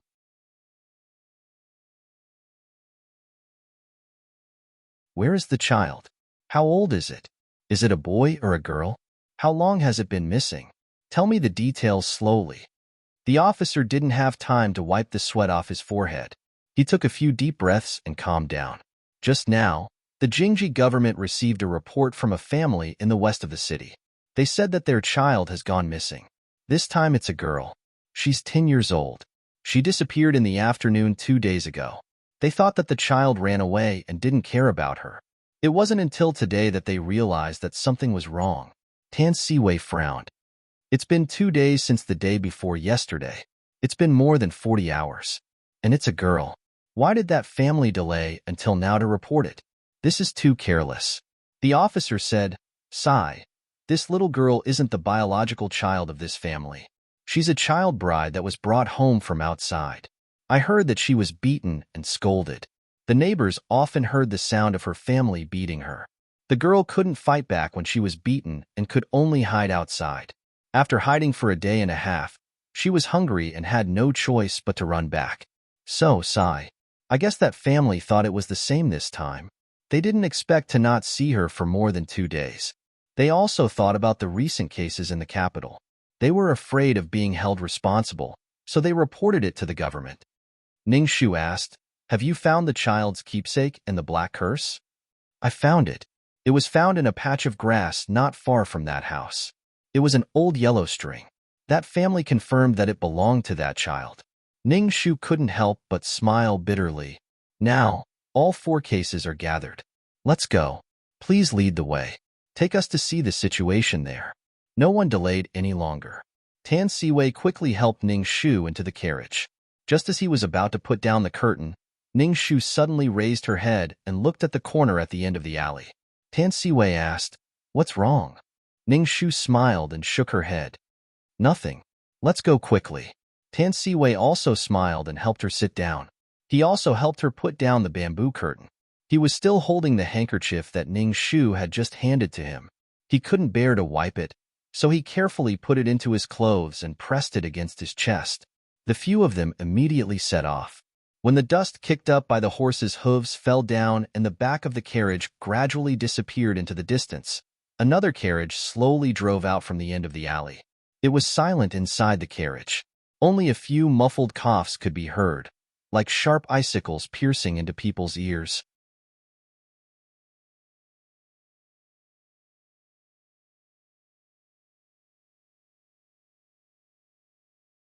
Chapter 557. Jussi, who was disguised as a coachman, took off the straw hat on his head, opened the bamboo curtain, and hurriedly brewed a cup of medicinal tea. He said with a worried tone, "Young master, let's go back. The weather is dull, and we always follow you around the city. The carriage is tired, and we have to be careful of Miss Ning. Your body can't take it." "It doesn't matter. Lying in the mansion and drinking medicine is a waste of time. Sitting in the carriage is also a waste of time. It's better to come out and get some fresh air." Xiahou Qing took a sip of tea and wiped away the taste of blood on his lips. He said, "How are they getting along?" Jussi understood. The they he referred to was naturally Tan Siwei and Ning Shu. He bowed his head and said, "Tan Xiaoqing received your message and rushed to help Miss Ning. He never left her side. They were talking and laughing just now. It should be okay. Young master, you should be relieved. Please follow me back to the mansion." Xiahou Qing nodded. Through the bamboo curtain, he could vaguely hear the clear sounds of the children reading in Aoshuang Academy, as well as the teacher's reprimand. He could tell that these children were not smart at all. They could even read the simplest 3-character classic incorrectly. However, that kind of vigorous vitality still passed through the low walls and the alleys, spreading out in all directions without hesitation. It was enviable. "I don't know why I am here." He opened a corner of the bamboo curtain to let himself hear more clearly. In every flowing dawn and dusk, in every flash, he clearly felt that his hearing was collapsing. The west sun leaked a ray of light and shone on his face. It was so white that it was almost transparent and would disperse at any time. He smiled faintly and said, "I have already decided to let go of her hand, but I still can't help but want to wait and sit where she is. I have thought highly of myself for 20 years, but in the end, I am just a mediocre person who worries about himself." Jussi clenched his fists. Huema and Shiyin said that he was as calm as a wooden man, but his eyes were red because of too many emotions. He said, "Young master, since you still care about Miss Ning, why did you personally push her to Tan Xiaoqing? You pushed her to him, but you still can't rest assured. You torture yourself all day without eating or sleeping well. Your Highness, you always say that you're doing this for her own good. But why can't you do it for your own good and let yourself go? Xiahou Qing leaned against the soft cushion tiredly. He raised his arm and covered his eyes with his cold, jade-like palm through the thin black cloth. His voice was hoarse from a long cough. Her life is very long. She has plenty of time and opportunities to forget me and fall in love with someone else. But I can't. He smiled faintly and shook his head gently. That's why I can't let it go, and I don't want to let it go. In the blink of an eye, he had reached this point. Death was already destined. When he left, he still had her in his heart. Although he was dead, his heart was still full. If you still force me to dig out my heart and clean it out of her, Juicy, that would be the greatest cruelty to me. I had no extravagant hopes. I only wanted to spend the last few days where she was, to breathe the same air with her, to hear her faint voice from afar. Even if she doesn't know that I am behind her, as long as I know, it is enough. The veins on the back of Jiuxi's hand were so tight that they were about to break. He clenched his teeth and didn't say a word. He turned around and was about to get off the carriage. Xiahou Qing frowned slightly. Juicy, where are you going? Juicy said heavily, this subordinate will bring Miss Ning back for you and tell her the truth. Stop. Juicy, I don't have a confidant in my life. Only you. If you leave from this carriage today, then you don't have to appear in front of me again.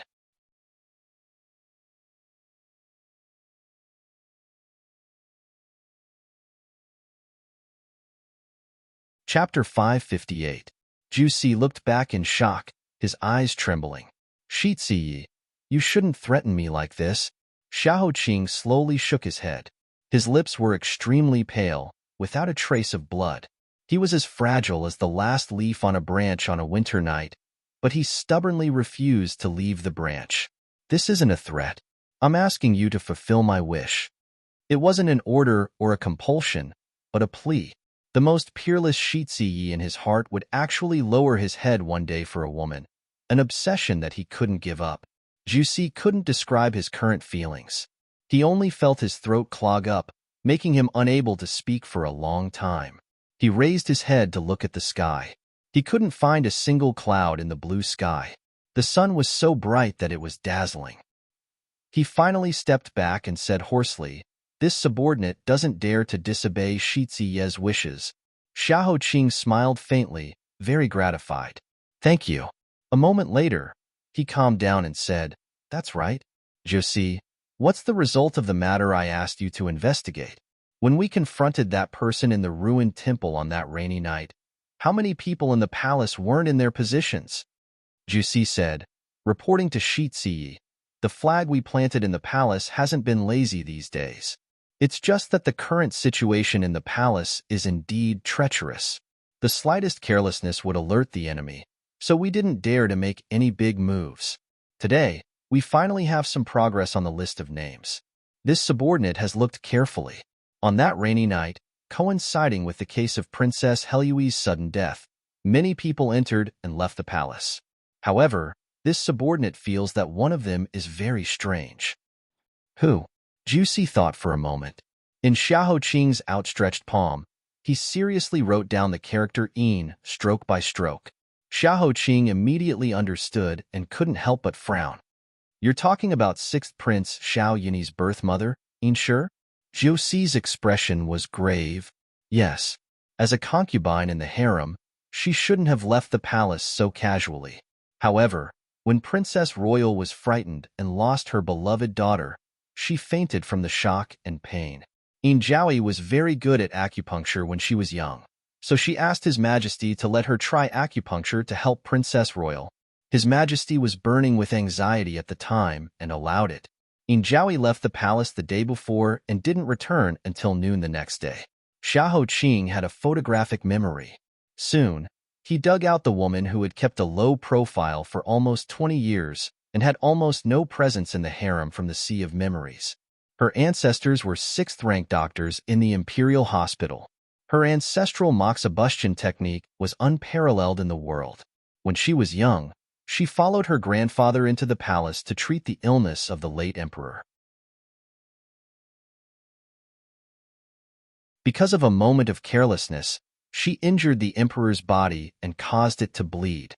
She should have been sentenced to death as a warning to others. Fortunately, Empress Zhou pitied her and interceded for her, saving the lives of her entire family.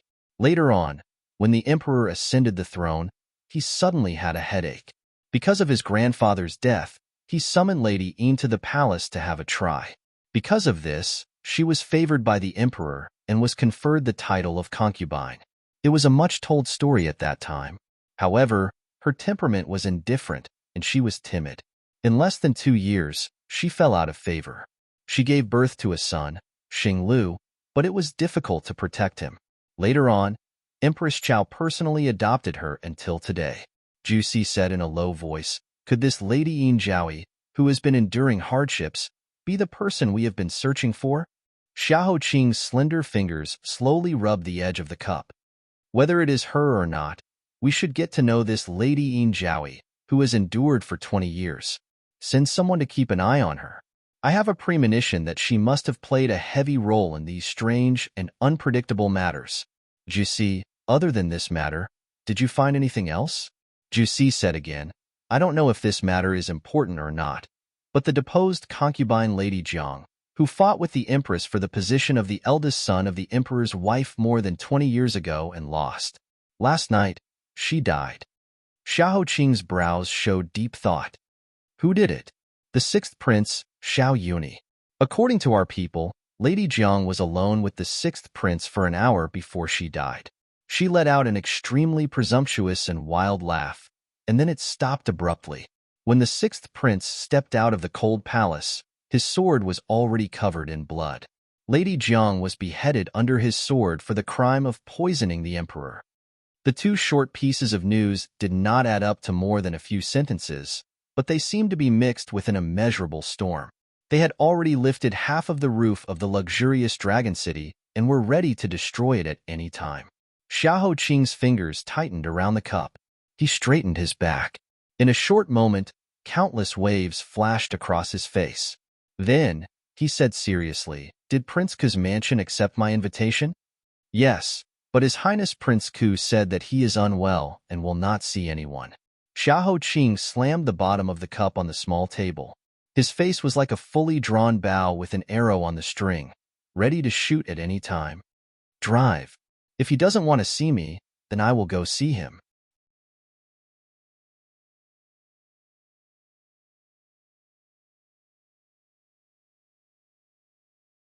Chapter 559. There was no one in the capital who did not know that the youngest brother of the current emperor, the owner of the moon-chasing restaurant, the most absurd and lazy prince in the history of Great Yu who loved money as much as his own life. He was still single at the age of 30, the most famous playboy of the 9 nations, Prince Ku. His palace was truly a splendid sight, with gold and jade as its bricks, dazzling and fragrant. Perhaps even the emperor's palace was not as ostentatious as it was. However, such a lively and joyous mansion was as cold as winter today. It was somber and desolate, without any of its former splendor. No one dared to make the slightest sound. Not even a drop of sweat fell from their foreheads. They didn't even dare to let it fall to the ground, fearing that they would be unlucky. This was because the owner of this palace, ever since his niece, the most pampered Princess Helui in Great Yu besides the princess, died on the streets, he shut himself in and drank himself to excess. In just 11 or 12 days, the once carefree and handsome prince who always had a playful smile on his face had been reduced to a half-dead and disheveled state. Outside the house, under the corridor that was hung with white silk, little Red Yin stood anxiously. She heard a crisp paw sound from inside the house. Once again, a wine bottle was smashed. Xiao Minglan squeezed her throat and choked with sobs. Her heart was also suppressed. She could not bear it any longer and pushed the guards outside the door aside, rushing in and hugging the drunk Xiao Minglan. With tears in her eyes, she begged, "Your Highness, please don't be like this, okay? For the past 10 days, you have been drinking yourself to death and not eating or drinking. If you continue like this, Something will happen to you. The dead cannot come back to life. Because he drank too much wine, Xiao Minglan's entire body was trembling. His lips were purple, and his eyes were protruding from his uncontrollable emotions. He roared, "Shut up! Who let you in? I said get lost. Don't you understand? All of you, get out!" Little Hong Yin closed her eyes and shook her head vigorously. She hugged his shoulders tightly and did not let go. Huge teardrops rolled down from the corners of her eyes. She sobbed, "I can get lost. As long as your highness says it, I can even die here. But Princess Helyui's death was not caused by you, so it has nothing to do with you. Why do you torture yourself like this? You are also made of flesh and blood, a mortal body. If you continue to abuse yourself like this, you will also die." Xiao Minglan's eyes suddenly trembled. Her face revealed an illusory and blurry smile.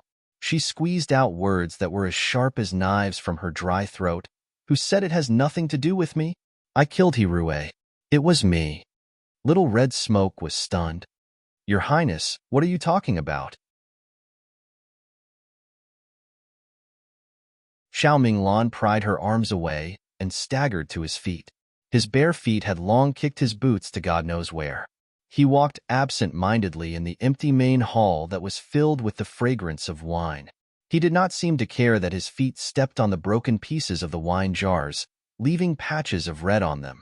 It was as if his sense of pain had been completely cut off by him. His eyes were bloodshot as he laughed miserably under Little Red Smoke's terrified gaze. "You didn't hear wrong. I was the one who killed Hirue. If it wasn't for me adding fuel to the fire, Hirue would not have ended up like this today. Ever since Imperial Brother bestowed a marriage upon her that day at the banquet, I had no intention of letting her live a carefree life. Thus, I specially mustered a large force and went to Shangdi Mountain to cause a ruckus, causing a huge uproar in the city. Afterwards, I set up that trap and used the phrase female lead Han Wang to push her into the fire pit. If it wasn't for my clever plan, how would Hirue have met with such a disaster on her way out of the palace? So the person who killed her was none other than her biological uncle, who was closely related to her by blood. If it wasn't me who killed her, who else could it be? I, Xiao Jinglan, am the executioner who caused her death."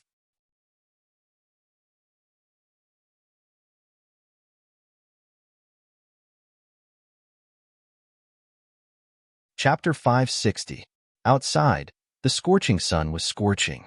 The unobstructed sunlight made people afraid that if they were to bathe in that scorching light, they would melt from the heat. However, little Hong Yin, who was in the middle of the hall, looked at the deranged Xiao Minglan and her back shivered for no reason. A layer of coldness formed in her heart. She placed her hand on Xiao Minglan's hand and said softly, "Your Highness, you are drunk. Can I help you to rest?" Xiao Minglan laughed even more hysterically. He used his hazy, drunken eyes to sweep across Little Red Smoke and the entire world. "I'm drunk?" He shook his head. "No, I'm not the one who's drunk. It's all of you. That person has crawled back from hell. I'm finished. The entire Great You is finished. Ha ha ha ha. Where's the wine? Guards. My wine." Outside the hall, his personal guard said timidly, "Your Highness, you can't drink anymore." Xiao Minglan's eyes widened. He rushed out of little Hong Yan's arms with disheveled hair. He staggered barefooted and shouted angrily, "Who dares to disobey my orders? I'll sentence you to death. Wine, I want wine, more wine." Facing the crazy Xiao Minglan, the personal guard could only bow his head helplessly. "Yes, you want to get the wine." The hall returned to silence. Xiao Minglan sat on the soft couch, exhausted. He stared at the dazzling light outside the hall, causing little Hong Yin to panic. After a long, long time, he laughed again, accompanied by 2 streams of hot tears. It was as if all the strength in his body had been exhausted, and he could only use his throat to slowly squeeze out a little sound. Elder sister, if you didn't think yourself clever, how would we have fallen to such a state where we are worse than pigs and dogs?" Retribution. Xiao Minglan's personal guard returned amidst his tears. Looking at the empty hands of the guard, Xiao Minglan said coldly, "Where's my wine?" The personal guard said anxiously, "Your Highness, Prince Xiaoho from the Nanping residence is outside the residence. Xiao Minglan's eyelids twitched. Didn't I say that I won't see anyone? Even if the emperor comes, I won't see anyone. Chase him away. The personal guard fell to his knees. Your subordinate is useless. I couldn't chase him away. Prince Xiaoho said that his life is hanging by a thread. He must see your highness today. Otherwise, he will break in. He's going to die too? Xiao Minglan mumbled. But I'm going to die too. I can't even save myself. How can I save him? As soon as he finished speaking, he heard the sound of a large bell from outside the vermilion gate of the prince's mansion. It was so loud that even the deaf could hear it. Juicy introduced himself on behalf of Xiaoho Qing. Prince Nanping's mansion greets His Highness Prince Ku. Two slender and indifferent figures descended from the sky under the encirclement of swords and sabers of hundreds of Xiao Minglan's guards.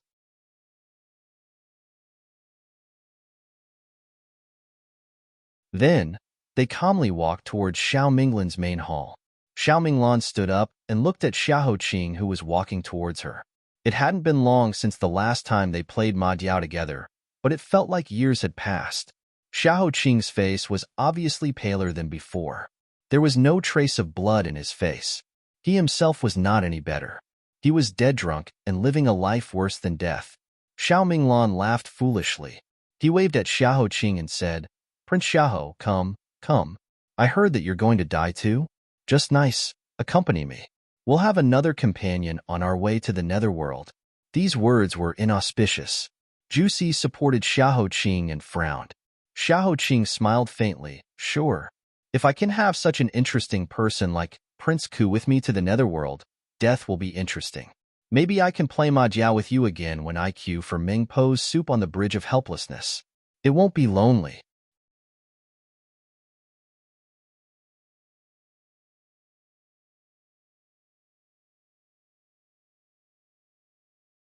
Chapter 561.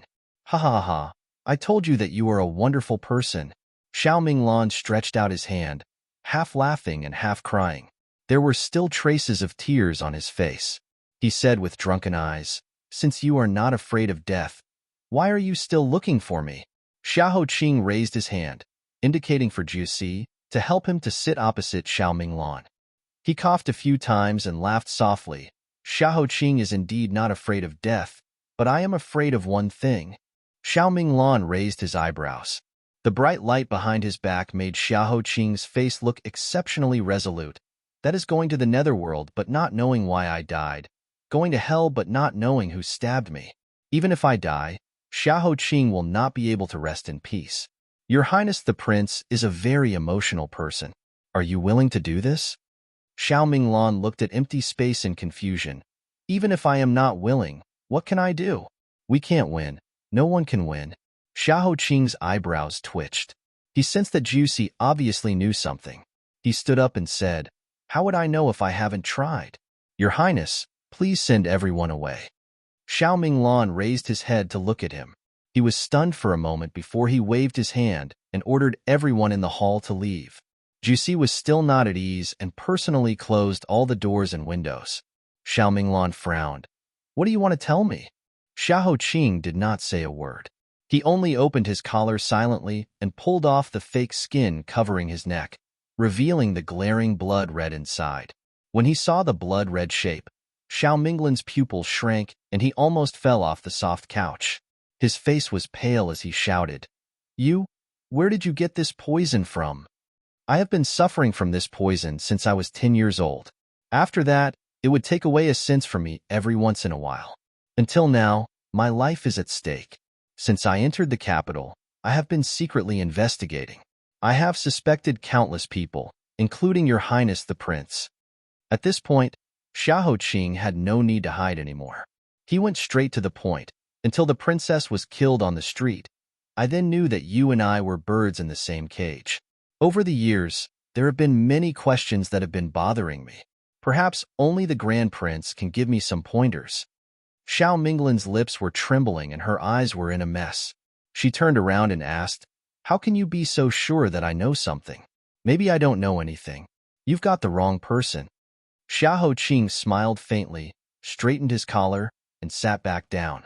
He said in a low voice, "Your Highness' reaction and answer just now, isn't it?" The plum blossom kiss was the plum blossom kiss that was closely related to Empress Zhou. There are not many people in the capital who still know about this strange poison and what happened 25 years ago. Among the few who do, the prince is the one I trust the most. The Qinhuang might not be afraid of death, but what about Rui Junju? She was 15 years old, in the prime of her life. She hadn't even had the chance to experience the beauty of the world before she was killed. Was she willing to accept this? Could it be that the Grand Prince is willing to let the young commandery princess die with grievances? Hearing Rui's name, Xiao Minglan clenched her fist and bit down hard on the back of her hand. Xiahou Qing lowered his voice and said word by word, "Now that the young commandery princess is dead, if we can't catch the culprit, will the next one to die be your only sister from the same mother, Princess Royal Xiao Mingxue?" Xiao Minglan's entire body shook. She felt as if she had fallen into a boundless whirlpool and was unable to extricate herself. The red mole under her eyes looked as if it was bleeding. She bit her fist until it was broken and her mouth was full of blood. She closed her eyes and exhaled deeply. Her throat was filled with gravel. When Empress Zhou died, I was only 6 years old.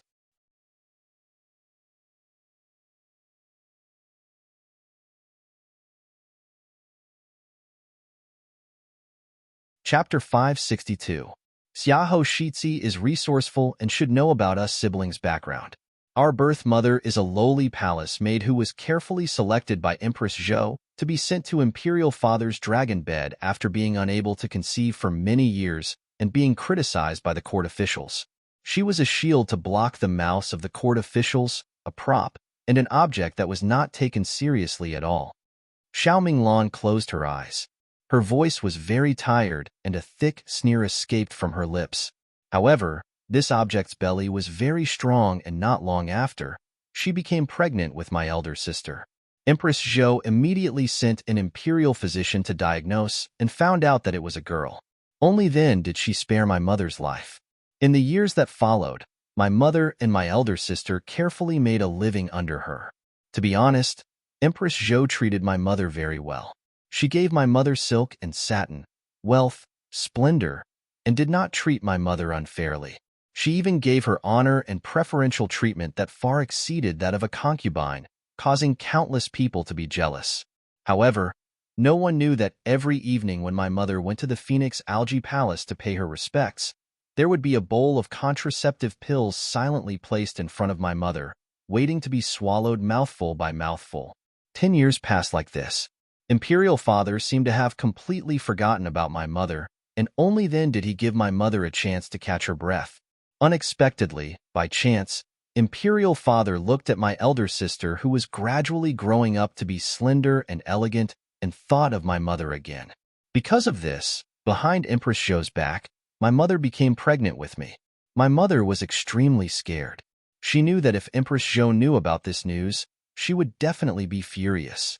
In order to protect my life and let me come to this world safely, she made the boldest decision in her life, which was to conceal the news of her pregnancy and claim that she was ill. In order to prevent her figure from being seen by others, she only dared to eat very little every day. Even when she vomited during pregnancy, she only dared to do it quietly in the dead of night and did not dare to make a sound. Those 10 years of cautiousness took effect. Empress Zhou did not expect my mother to have such courage and dare to disobey her. It wasn't until 8 months later when my mother couldn't hide herself any longer that this matter was exposed. But at that time, I had already taken shape and could not be removed. In addition, Fu Huang had a son at a later age, so he was very happy. He ordered the imperial physicians to take good care of him and not let anything happen to him. Unexpectedly, Empress Zhou, who frightened her mother and sister, did not flare up. Instead, she sent palace maids, tonics, medicinal herbs, silk and satin, gold, jade, and jewelry to her mother. She even personally visited her mother every day and gently comforted her. Even the harshest imperial censor would not be able to find any fault with it. Until the night I was born, my mother suddenly died. Xiao Minglan opened her eyes and sneered at Xiao Qing. She raised her eyebrows and said, "Make a guess. How did she die?" Xiao Qing's face was calm, and his voice was as light as smoke, like an invisible sigh. "Difficult labor." Xiao Minglan laughed heartily. "Ha ha ha, Your Highness guessed correctly. It was a difficult birth. How could such an illustrious empress, who was like a phoenix descending from the heavens, whose appearance and virtue were impeccable, be caught by others? Everyone in the imperial physicians said that my mother died from a difficult birth. She worked hard and made great contributions. It was lamentable and lamentable. Only the two of us know that my mother's death was for me to live. Without my birth mother, my 12-year-old sister raised me single-handedly. In order to show that woman that we were obedient and submissive, we had to wag our tails at her feet from time to time like ingrates, begging her to turn a blind eye and give us a way out. Then, the day finally arrived, the day of revenge.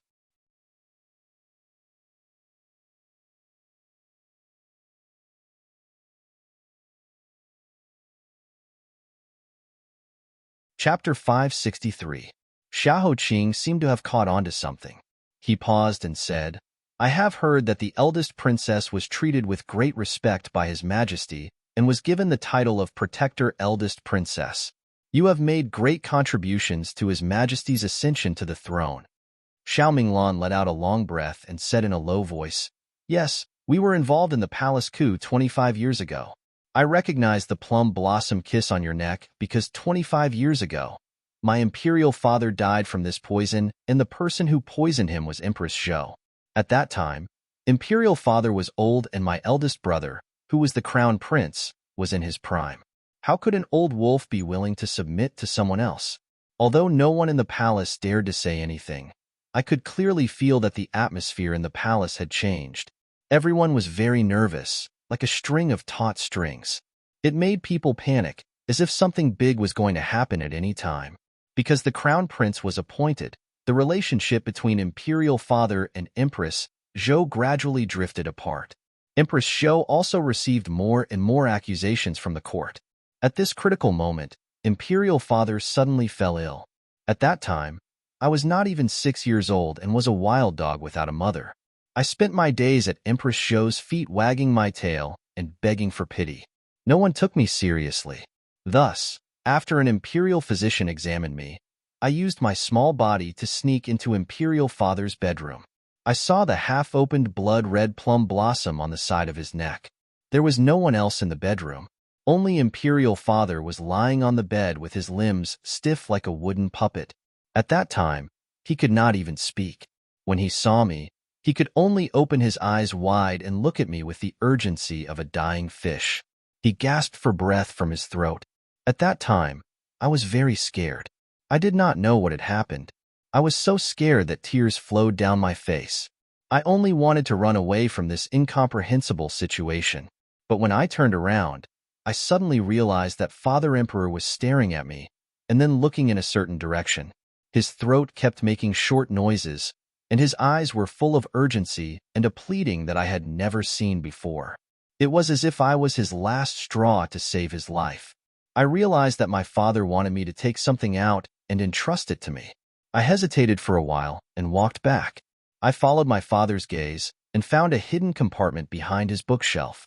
I found a hard object wrapped in a yellow cloth. Trembling, I ran back to my father's bed.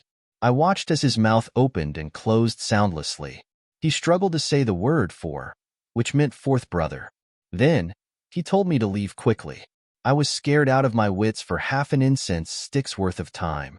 Suddenly, I heard the sound of a carriage being prepared outside the door.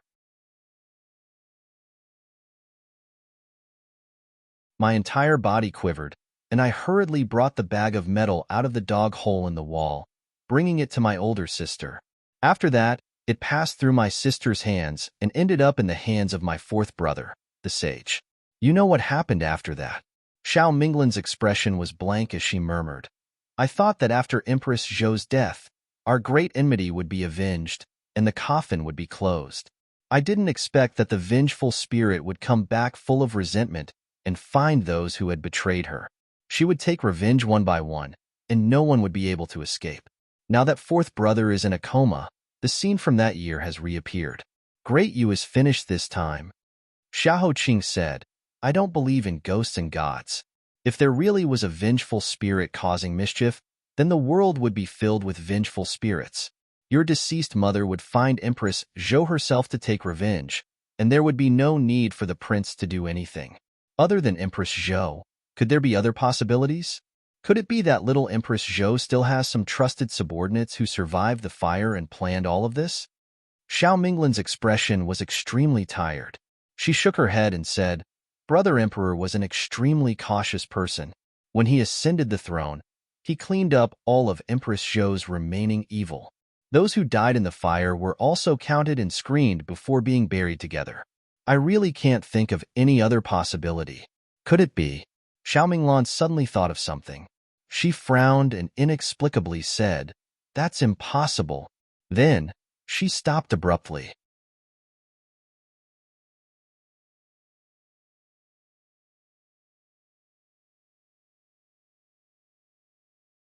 Chapter 564.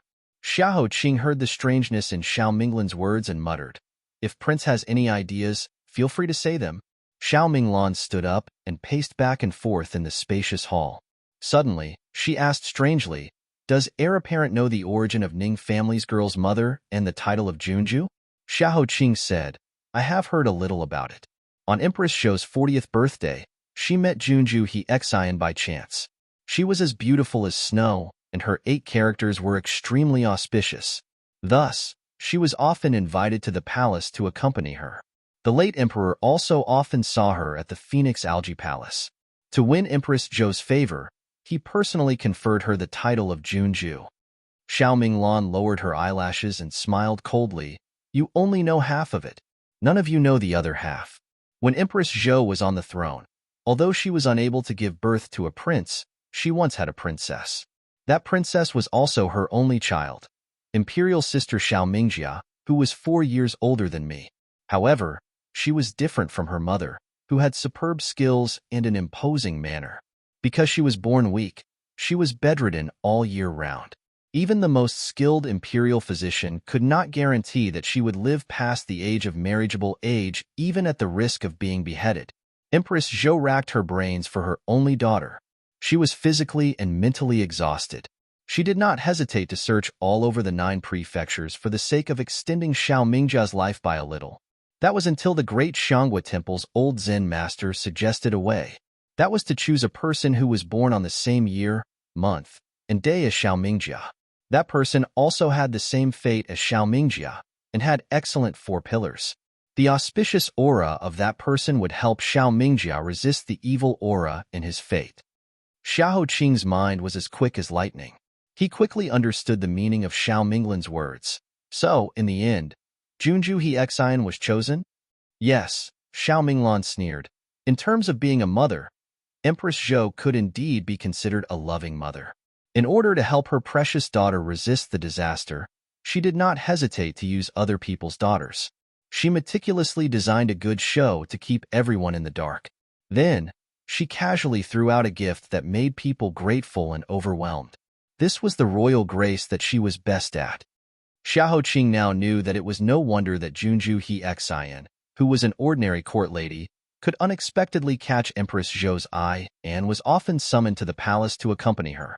She was even favored by the late emperor and was granted the title of Junju He Xian, an exception. It turned out that the existence of Princess Hsien was a long and drawn-out scheme.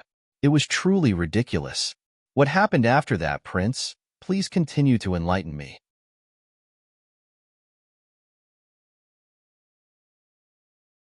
Junju He Xian was to Xiao Mingjia's body.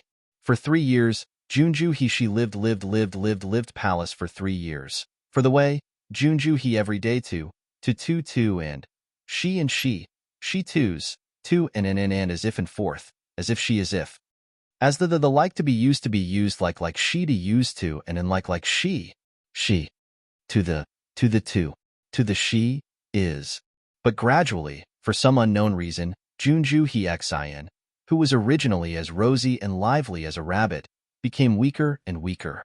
On the contrary, Xiao Mingjia got better day by day. Junju Hiexian, who had not been able to get out of bed for a year, was finally able to step out of the palace. Empress Zhou was overjoyed and bestowed Junju Hiexian with mountainous rewards. However, Junju Hiexian was only naive. She was not really stupid. As she grew older, she seemed to have sensed something or heard some gossip, which made her suspicious. One day, she and Xiao Mingjia had a huge conflict. Even Empress Zhou's dissuasion was of no use. The relationship between the two fell into a deadlock and was no longer the same as before. Not long after, Junju Hiexian fell ill. Her fever did not subside. Empress Zhou had no choice but to send her out of the palace. Who would have thought that on the evening she left the palace, Empress Zhou would go crazy? Then, there was that crazy night of blood. It was not until Fourth Imperial Brother brought the Imperial Jade Seal and led troops into the palace to rescue the Emperor that the massacre was stopped. Too many people died in that chaos in the palace. Almost everyone in Phoenix Algae Palace died. After thinking about it, only Junju Hiexian is still alive. Xiao Shitzi, only her.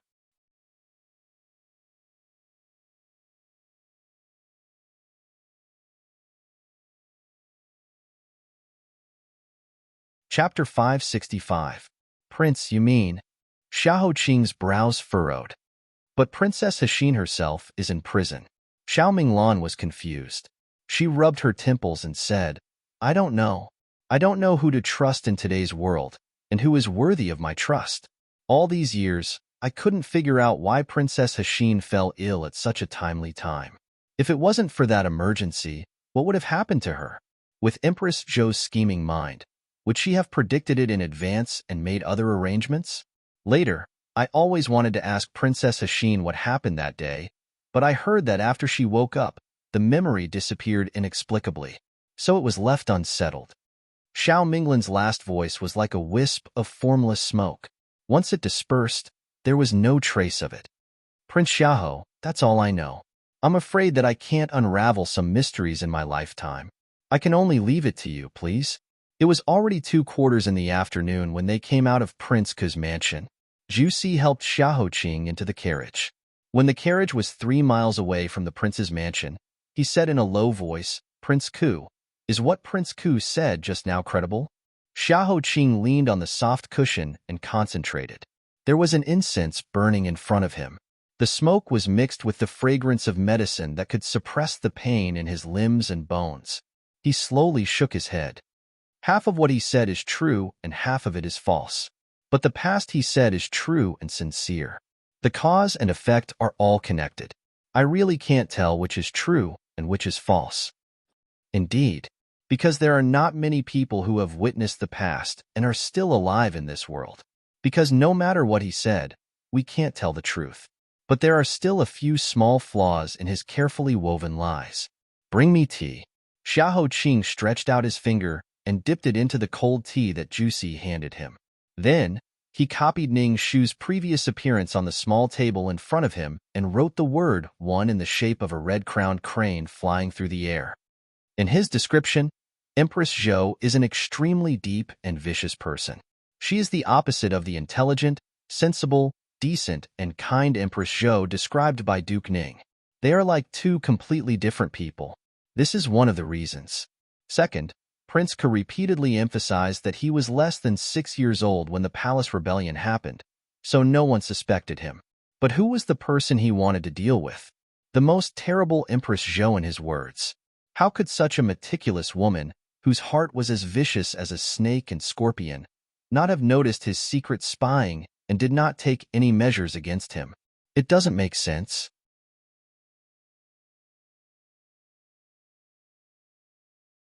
Finally, did you notice that when he was talking about Empress Zhou's death, he inadvertently said, I thought that after Empress Zhou's death, our great hatred was avenged and the coffin closed. I didn't expect that the vengeful spirit would come back full of resentment. There is a very special word in this sentence. After following Xiao Qing for 10 years, Jusi was very sharp and immediately reacted. Resentment? Yes. Xiao Qing nodded and tapped his fingertips on the small table. What is resentment?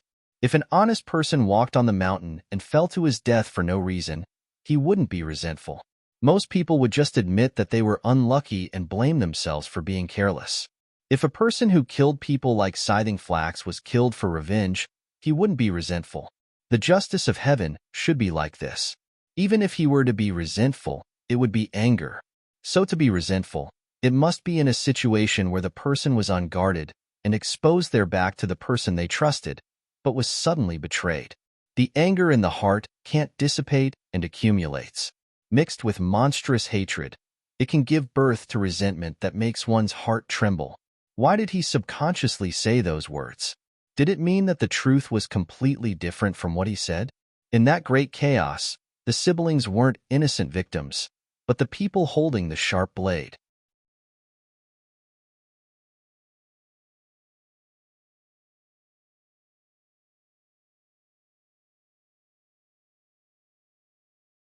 Chapter 566. Juicy was puzzled. Shitsi, then why did you tell him about the plum blossom kiss? Xiahou Qing dipped his finger in the tea and continued to draw on the table. Firstly, if I didn't throw out my peach, how could he throw out his plum? Although his narration just now was a mixture of truth and falsehood, the general outline had been revealed, and many of the mysteries had been solved. Therefore, it wasn't a wasted trip. Secondly, a few years ago, Father tried his best to hide the fact that I lost my sense of smell and taste. However, some people might not know about it. In addition, after I became blind, everyone who should have guessed it has already guessed it. Rather than deceiving myself, it's better to reveal the truth. When the situation is more chaotic, some things will be clearer. Tonight, send someone to spread the news that Nanping Shitsi was poisoned by the plum blossom kiss and is in danger. You should be able to catch a big fish.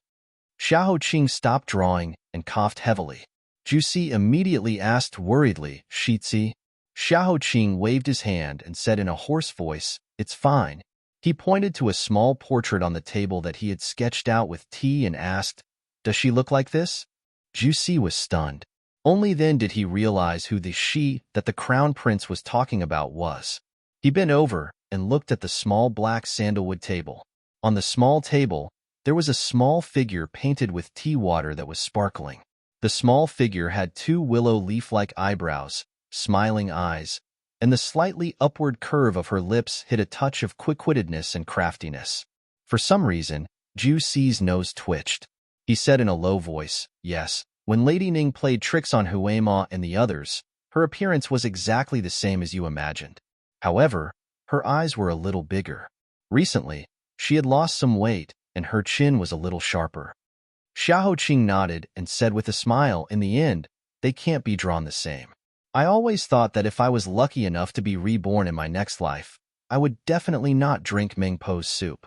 Then, I would find her as soon as possible and lock her up. I would lock her up and make her my wife. But I'm also worried. I clearly don't know what she looks like. What if I recognize the wrong person? Juicy couldn't answer this kind of question, and neither could the blue and cloudless sky. Only a wisp of wind quietly drifted over and blew away the water stains on the table, leaving no trace behind. 10 miles away, Ningshu felt a sharp pain in her heart. It was so painful that her heart clenched. In front of him, a woman with a big nose and a fat face sat on the ground with tears and snot. She's called Ling Er. She was picked up by my man on the road when he was chopping firewood in the mountains.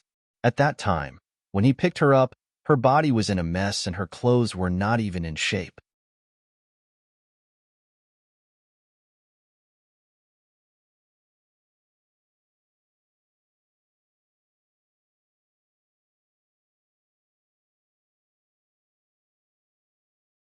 Chapter 567. Ning Shu had just asked this woman a few questions when she was greeted with a barrage of wails and complaints. It was so loud that her ears hurt. Ning Shu sighed and rubbed her tortured ears. Her eyes swept over the woman's rosy and plump face that had not shed a single tear after howling for a long time. She then glanced at the jade bracelet that was not hidden well under her sleeve. She really did not know how she could say that. My family is actually not rich. It's difficult for me to even support myself. She smiled and quickly interrupted the woman before she could finish her tirade. She put her hands behind her back and praised her generously. You're called Ju Huanyang, right? You're really admirable. Your family is in such a difficult situation, yet you're willing to take in a lonely girl. This kind of kindness is hard to come by. We should report your family to the Jingji government and then report it to the imperial court. You'll definitely receive His Majesty's praise. Your family will be the role model of Mulan Lane, so that the people of the western part of the city will be proud of your family. Zhu Huanyang's act was not over yet. She was praised so fiercely that she did not expect her acting skills to be so outstanding. She was stunned for a moment and said shyly, "Ah, you flatter me. This commoner is ashamed." Beside her, the man called Lu Laosan, who had been kneeling with his head down, also grinned and pretended to be modest. He said, "Our ancestors have always taught us to be upright and benevolent. This kind of trivial matter is not worthy of the imperial court's attention. We only need the prefectural magistrate to write a letter to announce our deeds and allow our family to be enshrined in the ancestral hall so that future generations will know what we have done." Ning Shu nodded. "That's simple. Our Shaoqing and prefectural magistrate Wei will stand in front of each other in the imperial court. It's just a matter of one sentence. Shaoqing, right?" Tan Siwei smiled and nodded in agreement. "Of course, one sentence is not enough. 2 or 3 sentences are not too much." Ning Shu clapped her hands and praised, "That's great." Zhu Huanyang's eyes brightened. She was about to grin when she saw Tan Siwei's expression suddenly change. His face turned cold and he said angrily, "How dare you, commoner, deceive an official of the imperial court? You're confusing right and wrong. How should you be punished? Keep your mouth shut. If you dare to make a scene or make a fuss when I'm interrogating you, you'll be served with a slap." Huiyamo immediately glared at her. He pressed his hand on the sword and stood beside her, ready to punish her at any time. Zhu Huanyang's pig-slaughtering howl that was about to leave her mouth was immediately blocked in her throat. Her man was so scared that his legs went soft.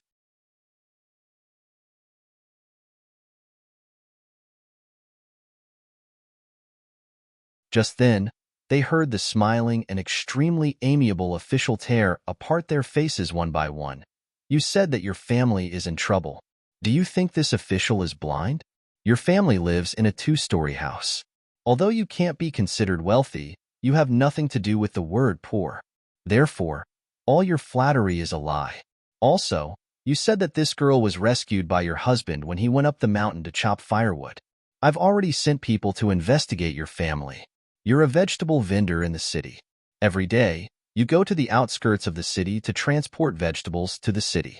Whichever family needs them, you'll deliver them to their door. Which mountain did he climb, and which firewood did he chop?" Zhu Huanyang and her husband's faces trembled. Their faces turned green as if they were slapped in the face.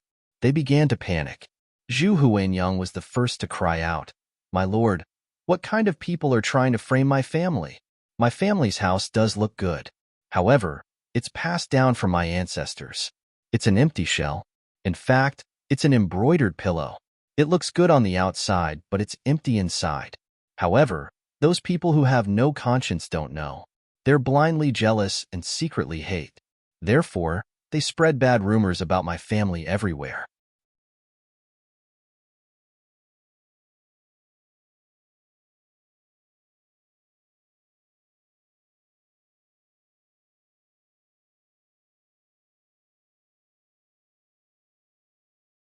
Chapter 568. Her husband, Lu Laosan, continued to shout, "Yes, yes, that's exactly the case. Although my family carries vegetables for the various restaurants and mansions, we have always strictly abided by our duties and never dared to earn any more money from the vegetable farmers.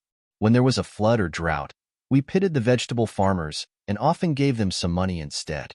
That's why our family is so poor that we can't even afford to eat.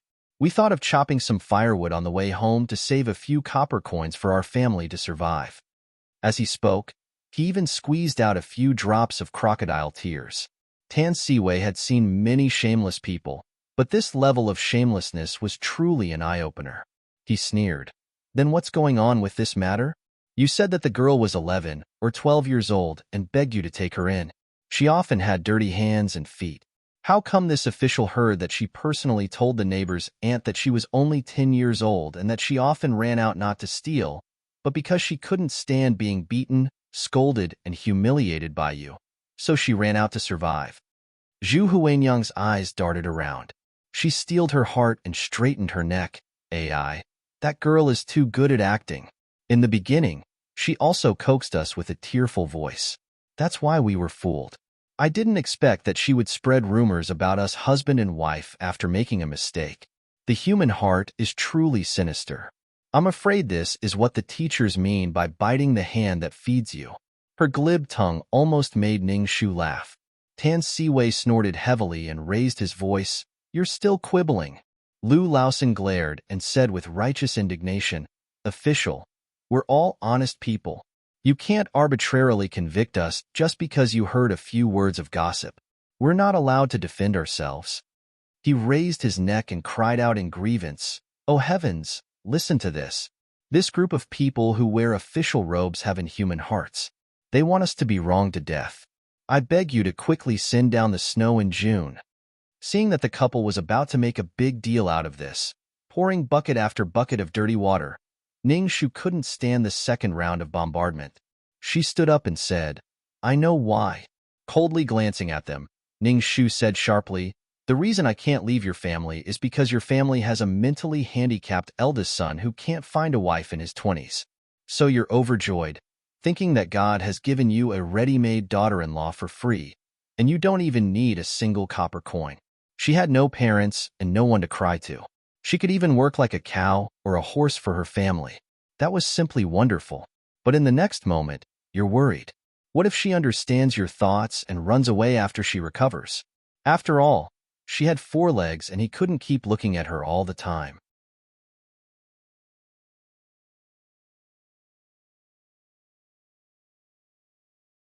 If the neighbors found out about it and reported it to the authorities, it would be really troublesome.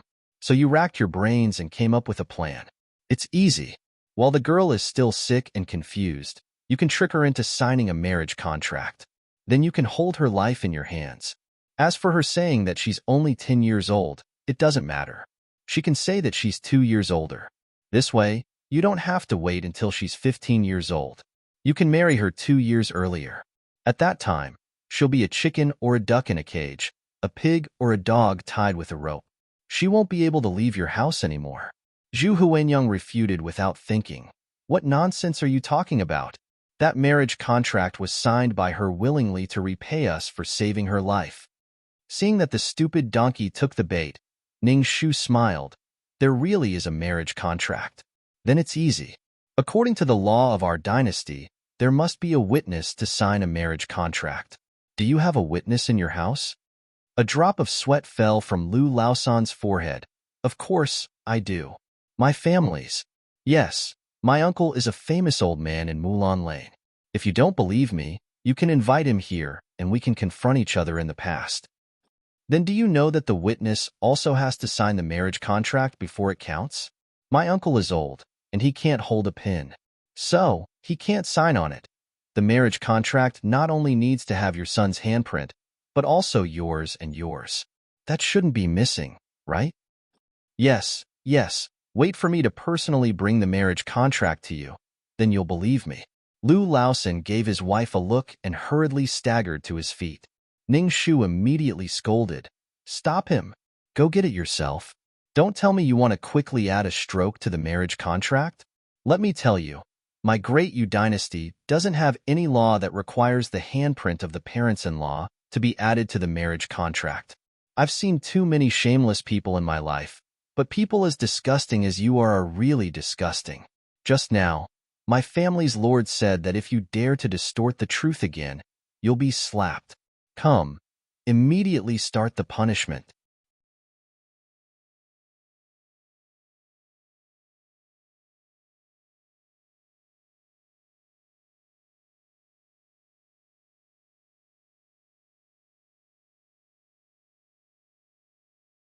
Chapter 569. One by one, the crisp slaps landed on the couple's face, making their faces as swollen as a pig's head. Just when they were about to cry, Huiyamo mercilessly covered their mouths. This time, they really cried, but they could only hit their teeth and let the tears flow. After 50 slaps, The couple could only lie on the ground and gasp for breath. They didn't even have the strength to cry. At this time, a tall and strong man in his 20s ran out of the house. He didn't look at Ning Shu, Tan Siwei, and the other people. He also didn't look at the government officials. He even turned a blind eye to the miserable state of Lu Laosan and Zhu Huanyang. Instead, he shouted loudly, "Father, Mother, where is my wife? Didn't you say that my wife will come back hungry soon? Why hasn't she come back yet? Why hasn't she come back yet? Hunger wants to be a good wife. I want to kiss my wife and sleep. I haven't slept yet. Father, Mother, bring her back." As he spoke, he couldn't help drooling. His eyes were unfocused, and his face was full of idiocy. It was hard to imagine that such an adult man wanted to bully a 10-year-old girl. Ning Shu only had time to drink half a bowl of plum soup. She couldn't help but feel nauseous. She wanted to turn around and vomit. Huimo's hands were itchy. He wanted to pull out his sword and kill this scumbag directly.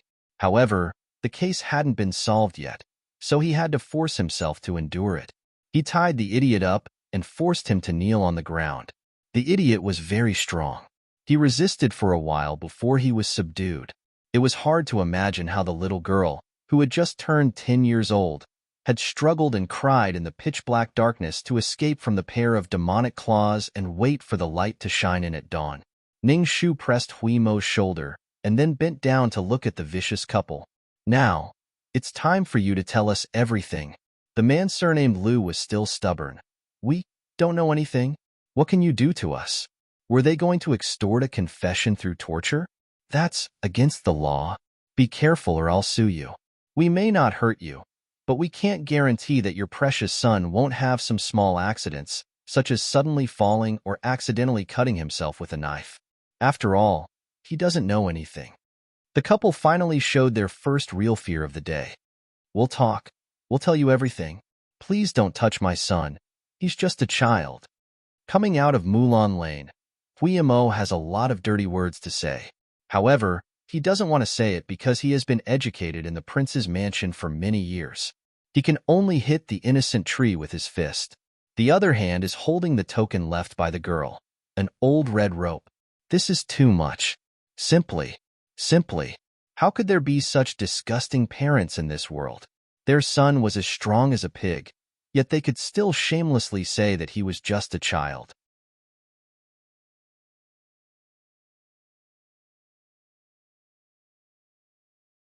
What was that pitiful little girl in their eyes? His son was a treasure, but other people's children weren't people? This kind of beast should be dragged to the market and beheaded. Don't be angry. It's not worth it to be angry over this kind of scum. Although it's not their turn to be beheaded, according to the law of Great Yu, it's enough to make them suffer. Now it's more important to continue the investigation. This girl has been missing for the shortest time so far. If you want to compare, she's the one most likely to be found. Ning Shu let out a long sigh and turned to smile at Tan Siwei. "Thank you for your excellent cooperation just now, Minister Tan." Tan Siwei shook his head in shame. "It's not worth mentioning. It's just that according to the current situation, my previous inference is wrong and needs to be overturned. The time of the murderer's crime is still every 3 days. The most recent case is the disappearance of this little girl named Ling Er. According to this pattern, the next crime should be tonight." Ning Shu nodded silently. "Yes, it's tonight. Time is tight. Other than these broken pieces, we can't find any clues at all. We haven't found anything yet." Huimo thought of something and frowned. But he has committed crimes in the east, south, west, and north of the city. If there's a next time, where will it be? Several people were deep in thought as they walked towards the carriage. Ning Shu suddenly stopped and said, "Can I trouble you to give me a map of the capital city? I think I found something suspicious."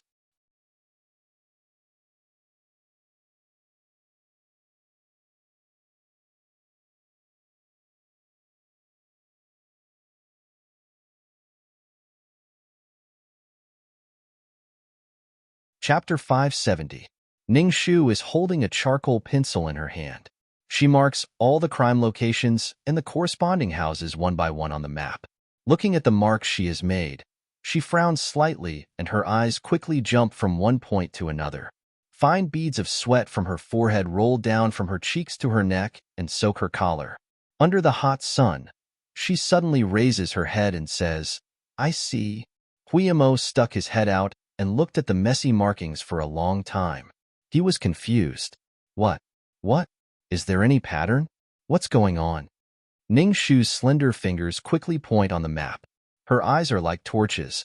We have been deliberately misled before. We have been sticking to the crime locations, and we're led by the nose to the fork. But in fact, you see, if we don't pay attention to the east and west of the city, and don't pay attention to the crime locations, we can observe the houses where the children are lost. Tan Siwei's reaction is not slow. He quickly finds something strange. From east to north counterclockwise, the distances of these 4 points are almost equal. There's only one piece missing from the southeast corner. Yes, if the missing corner is filled, and the palace located in the middle of the capital city is the center, it will form a pattern. What do you think it is? Ning Shu says, and adds the last stroke on the map with a charcoal pencil. She looks at Huimo's confused eyes and adds, "Maybe you can think of those strange black spell-rubbing pictures, and you will be inspired." Being enlightened, Huimo hurriedly takes out the rubbing picture and covers the palace. When he sees the shape of the pattern, he suddenly has goosebumps and exclaims, "It's like the stamen of a flower." These pictures with a circle and dozens of black lines look like the stamen of a flower, and the positions of these houses are like the petals of a flower around the stamen. 5. Is it plum? The paper in his hand falls down. Huiyamo is stunned and can't say a word for a long time. Is there anything strange about the picture of plum blossoms? Tan Siwei doesn't understand why Huiyamo looks like he has seen a ghost. Huiyamo gritted his teeth and picked up the drawing without saying a word. Ning Shu looked at the sun that was already setting in the west. She resisted the dizziness and licked her dry lips. No matter what kind of pattern it is, at least the murderer's last target is probably here. There are still more than 2 hours before it gets dark. What we should do now is to immediately find the 5th child and rush there to stop the murderer from stealing the 5th child. We might even catch the rat hiding in the gutter. Tan Siwei nodded. I remember that the southeast corner is called Zhengdefang. I dealt with it last year. If I rush over now, I'll definitely be able to make it. They immediately set off. Tan Siwei rode his horse and led the way.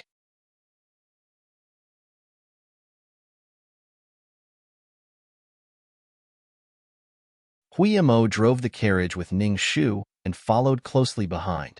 He pursed his lips and didn't say a word. No one knew what he was thinking. After the carriage drove for 2 or 3 miles, Huiyamo finally couldn't bear it anymore. He gritted his teeth and slowed down the horse's hooves.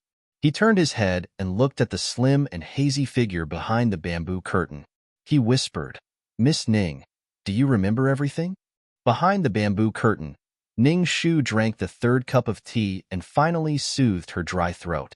She sat in the place where Xiahou Qing usually sat. She closed her eyes and listened to the flow of people outside the carriage.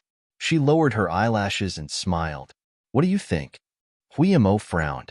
He was a little angry. "When you asked about the case today, I noticed that something was wrong with you. You were very organized and your thoughts were very clear." Ning Shu raised her eyebrows. "Do you mean that I was not smart when I lost my memory? I was like a fool?" Huiyamo shook his head. "No, you were very smart when you lost your memory. But it was different. You were very resistant to everyone at that time, except for Shitzi. But today, when Dongbao's mother fainted, you actually helped her. Also, you spoke very slowly before.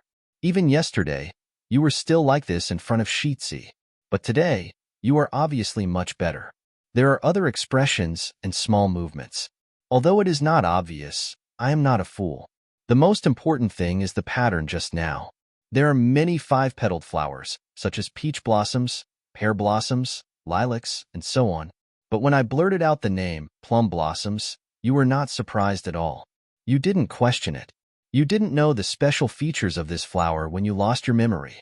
The only possibility is that you have recovered your memory." After that, Huiyamo frowned and was very angry. "When did you recover your memory? Why did you hide it from us? Why did you hide it from Shitzi? What do you want to do?" Through the bamboo curtain, Ning Shu saw that he was angry but didn't dare to explode. She held her chin and teased him. You'll have a whole new level of respect after 3 days. The ancients didn't lie to me. I didn't expect our brother Huema to be so smart now. Even I can't fool you. Huimo got even angrier after being ridiculed. You didn't want to hide it from me at all. Tell me, what do you want to do? If you don't tell me, I will go and tell Shitsi.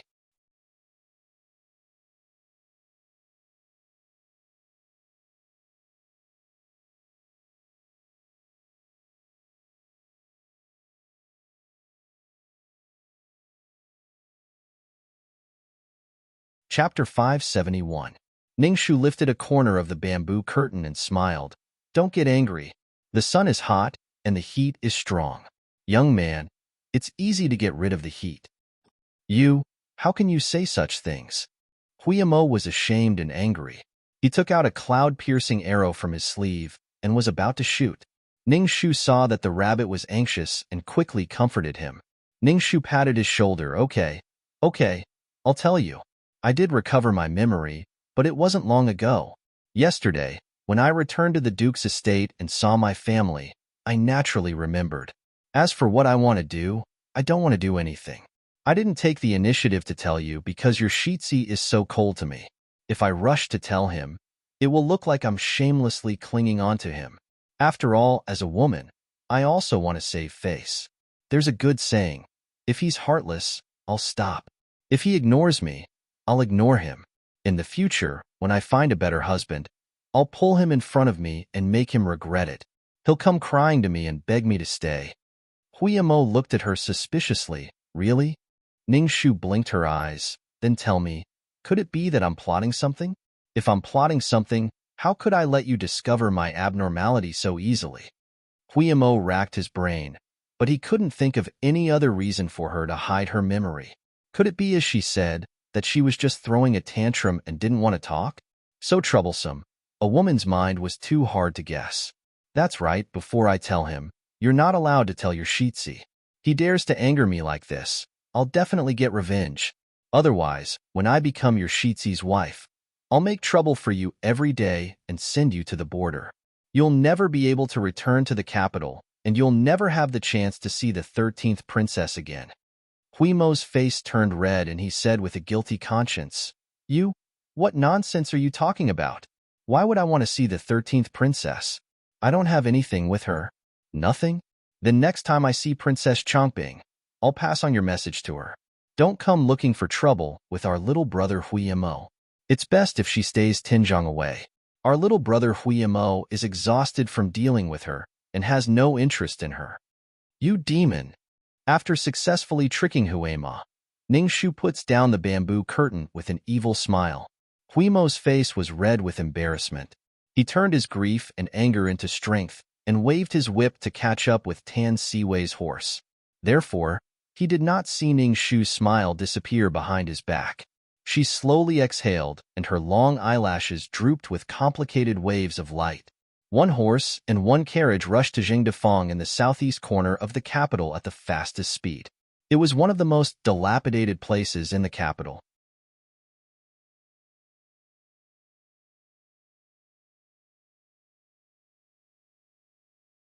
It once had a short period of glory, but about 40 to 50 years ago, there was an extremely serious smallpox outbreak here. Many people died, and those who were slightly richer moved away with their families. Only a few people who were so poor that they were waiting to die were forced to stay here. Those who died were taken to a mass grave and burned to ashes. Those who survived continued to live here for generations. Because the rent was cheap over time, a large group of poor people gathered here, and it became a famous rundown place in the capital. If our guess is correct, the culprit's fifth target should be around here. There should be around 10 houses. We'll look for each house with children. Currently, we have 2 methods. First, gather these children and ensure their safety. We won't let the culprit have a chance to take advantage of them. Second, Tan Siwei looked at Ning Shu with some hesitation. Ning Shu said, You want to say that we'll set a fishing line and send people to keep an eye on these children? We'll use them as bait to catch the culprit behind the scenes?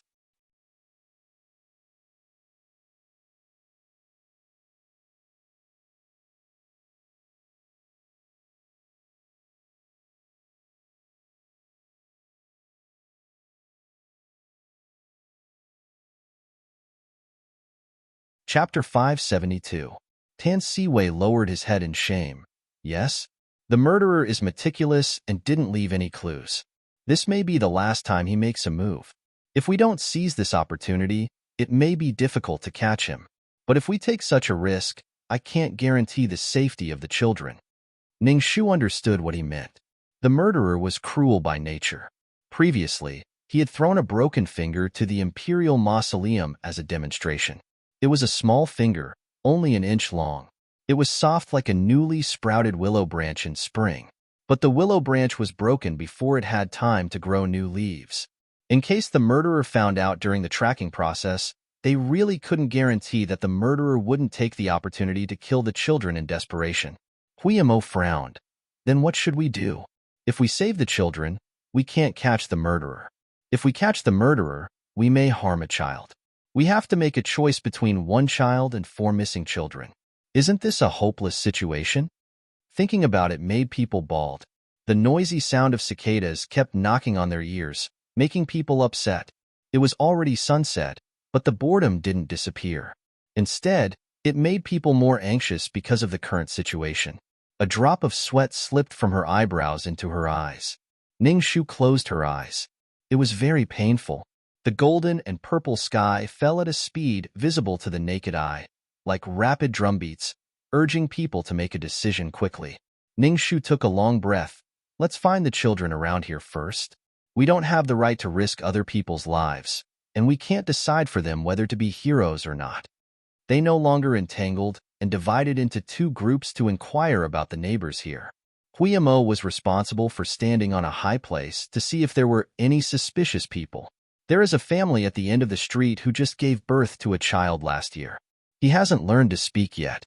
He is in his mother's arms all day long, so we can rule him out. Tan Siwei ran over with a head full of sweat. His face was flushed red as he explained the information he had just discovered. There's a 14-year-old boy at the end of the alley. Although he's not yet an adult, he's already begun to take shape. He can't be considered a child. He's currently working as an apprentice in the scissors workshop. The family next door has an 8.5-year-old child who fits the age, but he's recently taken the child back to his mother's home and isn't here. Oh right, there's a 13-year-old girl in the alley. She fled to the capital with her parents during the famine a few years ago. Because her left leg is injured, she doesn't go out often and doesn't have much contact with outsiders.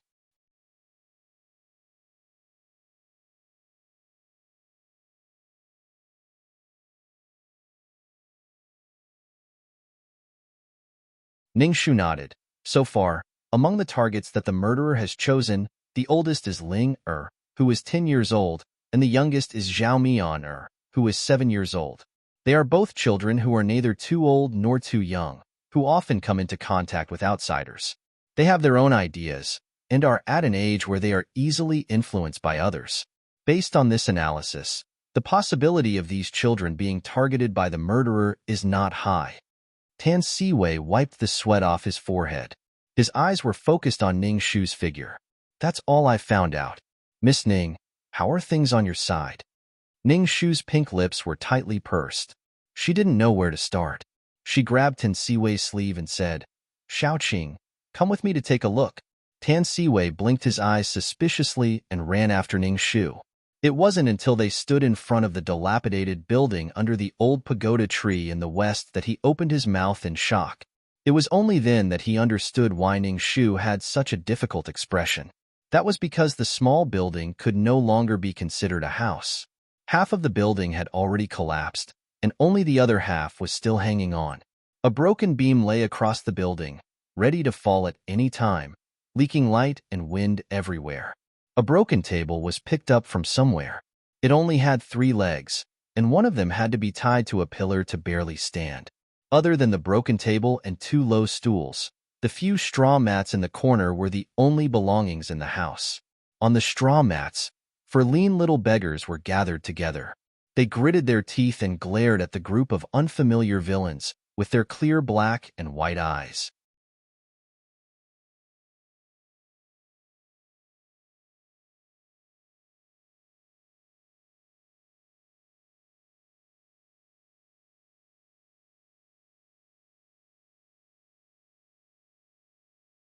Chapter 573. The oldest boy shielded the other children behind him and glared at them fiercely. What do you want to do? Get out of our house. They called such a shabby place that could collapse at any time home. Tan Siwei and Ning Shu looked at each other and heaved a sigh of relief. They bent their knees and kept a safe distance from them. Don't be afraid. We're not here to hurt you.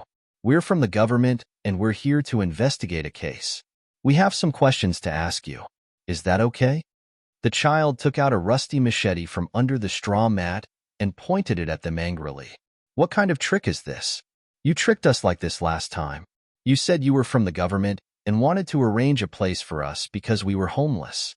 In the end, you tricked us to the suburbs and almost sold us. That was the last time we believed you. This time, we won't be fooled again. Get out. Get out. In the face of such undisguised resistance, Tan Siwei had to soften his voice. He took out his waist token and threw it in front of the children, trying to win their trust. We're really from the government, not human traffickers. We have the token as proof. You can pick it up and take a look. The red seal on the back can't be faked. The child looked like a hedgehog with its hair standing on end. He glanced at the token and sneered. I don't care if you have the token or not. I only know that even if you're from the government, you're not welcome here. When my father was beaten to death by a bully, I went to the government office and knelt for a whole day. No one made a decision for my family, so I was kicked out.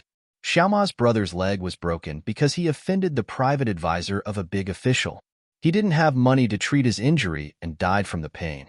Sister Qinxin's father was obviously a good person, but he was framed for stealing money and killed. We tried to believe you. But what about you? Whenever someone loses their purse, they suspect that we stole it. When they see us on the street behind the restaurant, they chase us away. They don't give us a way out. Whether you're really investigating a case or not, you've never treated us beggars well. Why should we help you? Listen, get out of our house. Don't dirty our place. Otherwise, we won't let you off easily. Among the 4 children, there were 3 boys. Their skinny limbs barely supported their big heads. Each of them held a machete in their hands, protecting the only girl in the innermost circle. They formed the world's most vulnerable army. These children had suffered too much. Their trust in the world and the adults had long since disappeared. It was clear that they were unwilling to cooperate. Tan Siwei stood up and shook his head helplessly at Ning Shu. Ning Shu also let out a long sigh. Facing this group of children, no one could ask them to easily trust them. But she raised her head to look outside the house.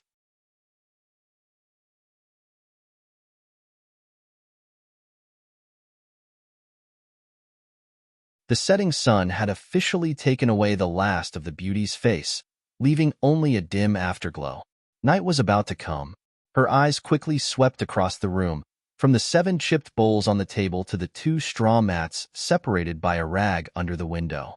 She focused on every detail and quickly said, You should have 7 children here. 5 boys and 2 girls. When I came in, I passed by the big locust tree and found that there were medicinal dregs under the roots of the locust tree.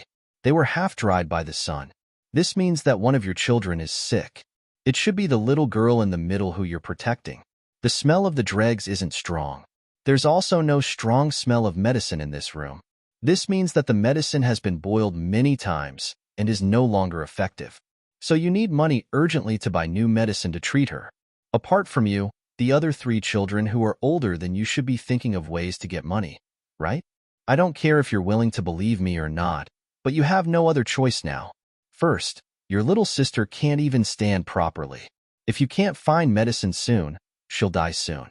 I have an ingot of silver here. You can take it. Even if we sell her, at least you can save her. Second, you've been wandering the streets all day to make a living. You should have heard of the cases of missing children in the capital.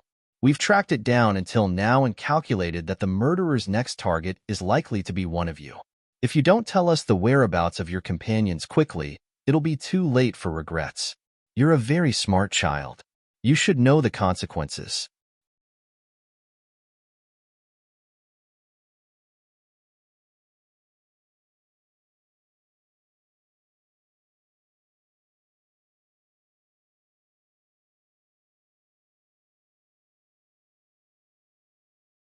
Chapter 574. He stuffed the silver into his mouth and bit down hard to make sure it was real. The child held the silver in his hand and asked suspiciously, "Are you really the officers investigating the case?" "To be exact, he is, but I am not."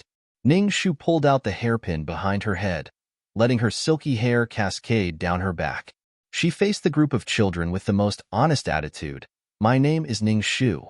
You should have heard of my name." One of the children instinctively took a step forward and asked with his head tilted, "You are that vixen Ning Shu?" Ning Shu's mouth twitched. "Yes, I am that infamous Ning Shu." The children dropped the machetes in their hands and exclaimed in surprise, "Wow, you are our savior. We have to go watch every time you get married. I managed to snatch a few steamed buns and copper coins when you were scattering them along the street, especially that time when you and young Master Yun were together. We couldn't get any food for several days. It was all thanks to your steamed buns that our lives were saved. Your steamed buns are too fragrant." Little sister said that she has never eaten such delicious steamed buns. "That's why we're looking forward to when you'll get married next time. That way, we'll be able to fill our stomachs again." "Oh, right. When are you getting married next time? We will go and send you off." She never thought that her third failure to marry was the result of so many people's silent prayers. Ning Shu was flattered. All right. When I get married next time, I will definitely send you an invitation in advance. But you don't have to fight for the steamed buns. I will send you 100 in advance. Now, are you willing to believe that I am not an imposter?" Of course.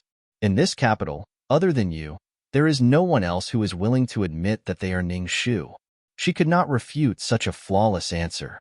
Ning Shu held her forehead and smiled. She tied up her hair again. "Please tell me, where did the other children go?" After removing his wariness, the child called Junior finally revealed his thoughts. One was sick for many days and coughed up blood every day. "But we had no money. Brother Xiaoma, sister Qin, and brother Xiaoyuan tried to find ways to get money every day. But it was too hard to earn money. Sometimes, we could only get 3 or 4 copper coins by kowtowing for a day." Brother Xiaoyuan said that this was not a solution, so he went to the docks to carry goods. He would only come back when it was dark every day. "Ning Shu, what about you? Do you have food?" Junior, little Junior, since he was young, he stayed at home. A lot of people think that we're unlucky when they ask for too much, but Granny Zhao never despises us. She doesn't even have enough to eat, and she always takes a little from her mouth to help us. How good is she?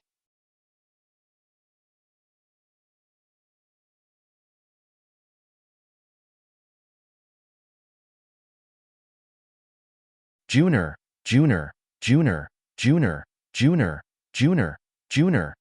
nodded. "Yes, Granny Junior. Her family lived in the north of the city, quite far from here. We met on the street. Granny Junior washed clothes for people in exchange for money every day. Once, she met a family of hooligans who framed her for washing damaged clothes and demanded compensation. Sister Qin brought us to testify for her, and then we met. She has a little grandson called Zhao Mianer, who is our good friend. But one has been sick recently, and we haven't seen her for many days." Zhao Mianer. After handing the children over to the bailiffs of the Supreme Court and arranging for a doctor, Ning Shu and Tan Siwei quickly walked out of Jingdefang. Tan Siwei said, "I didn't expect that the connection between the victims that we have been looking for has finally appeared.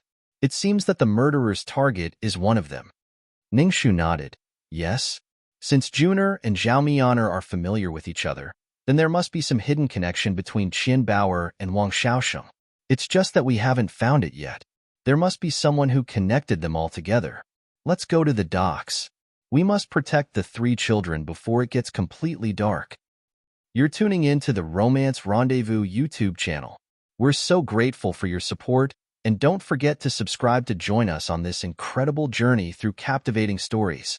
Your generosity through donations truly makes a world of difference, as it's the primary source of revenue that allows me to expand and enhance this channel for you. Thank you from the bottom of my heart for being a part of this adventure.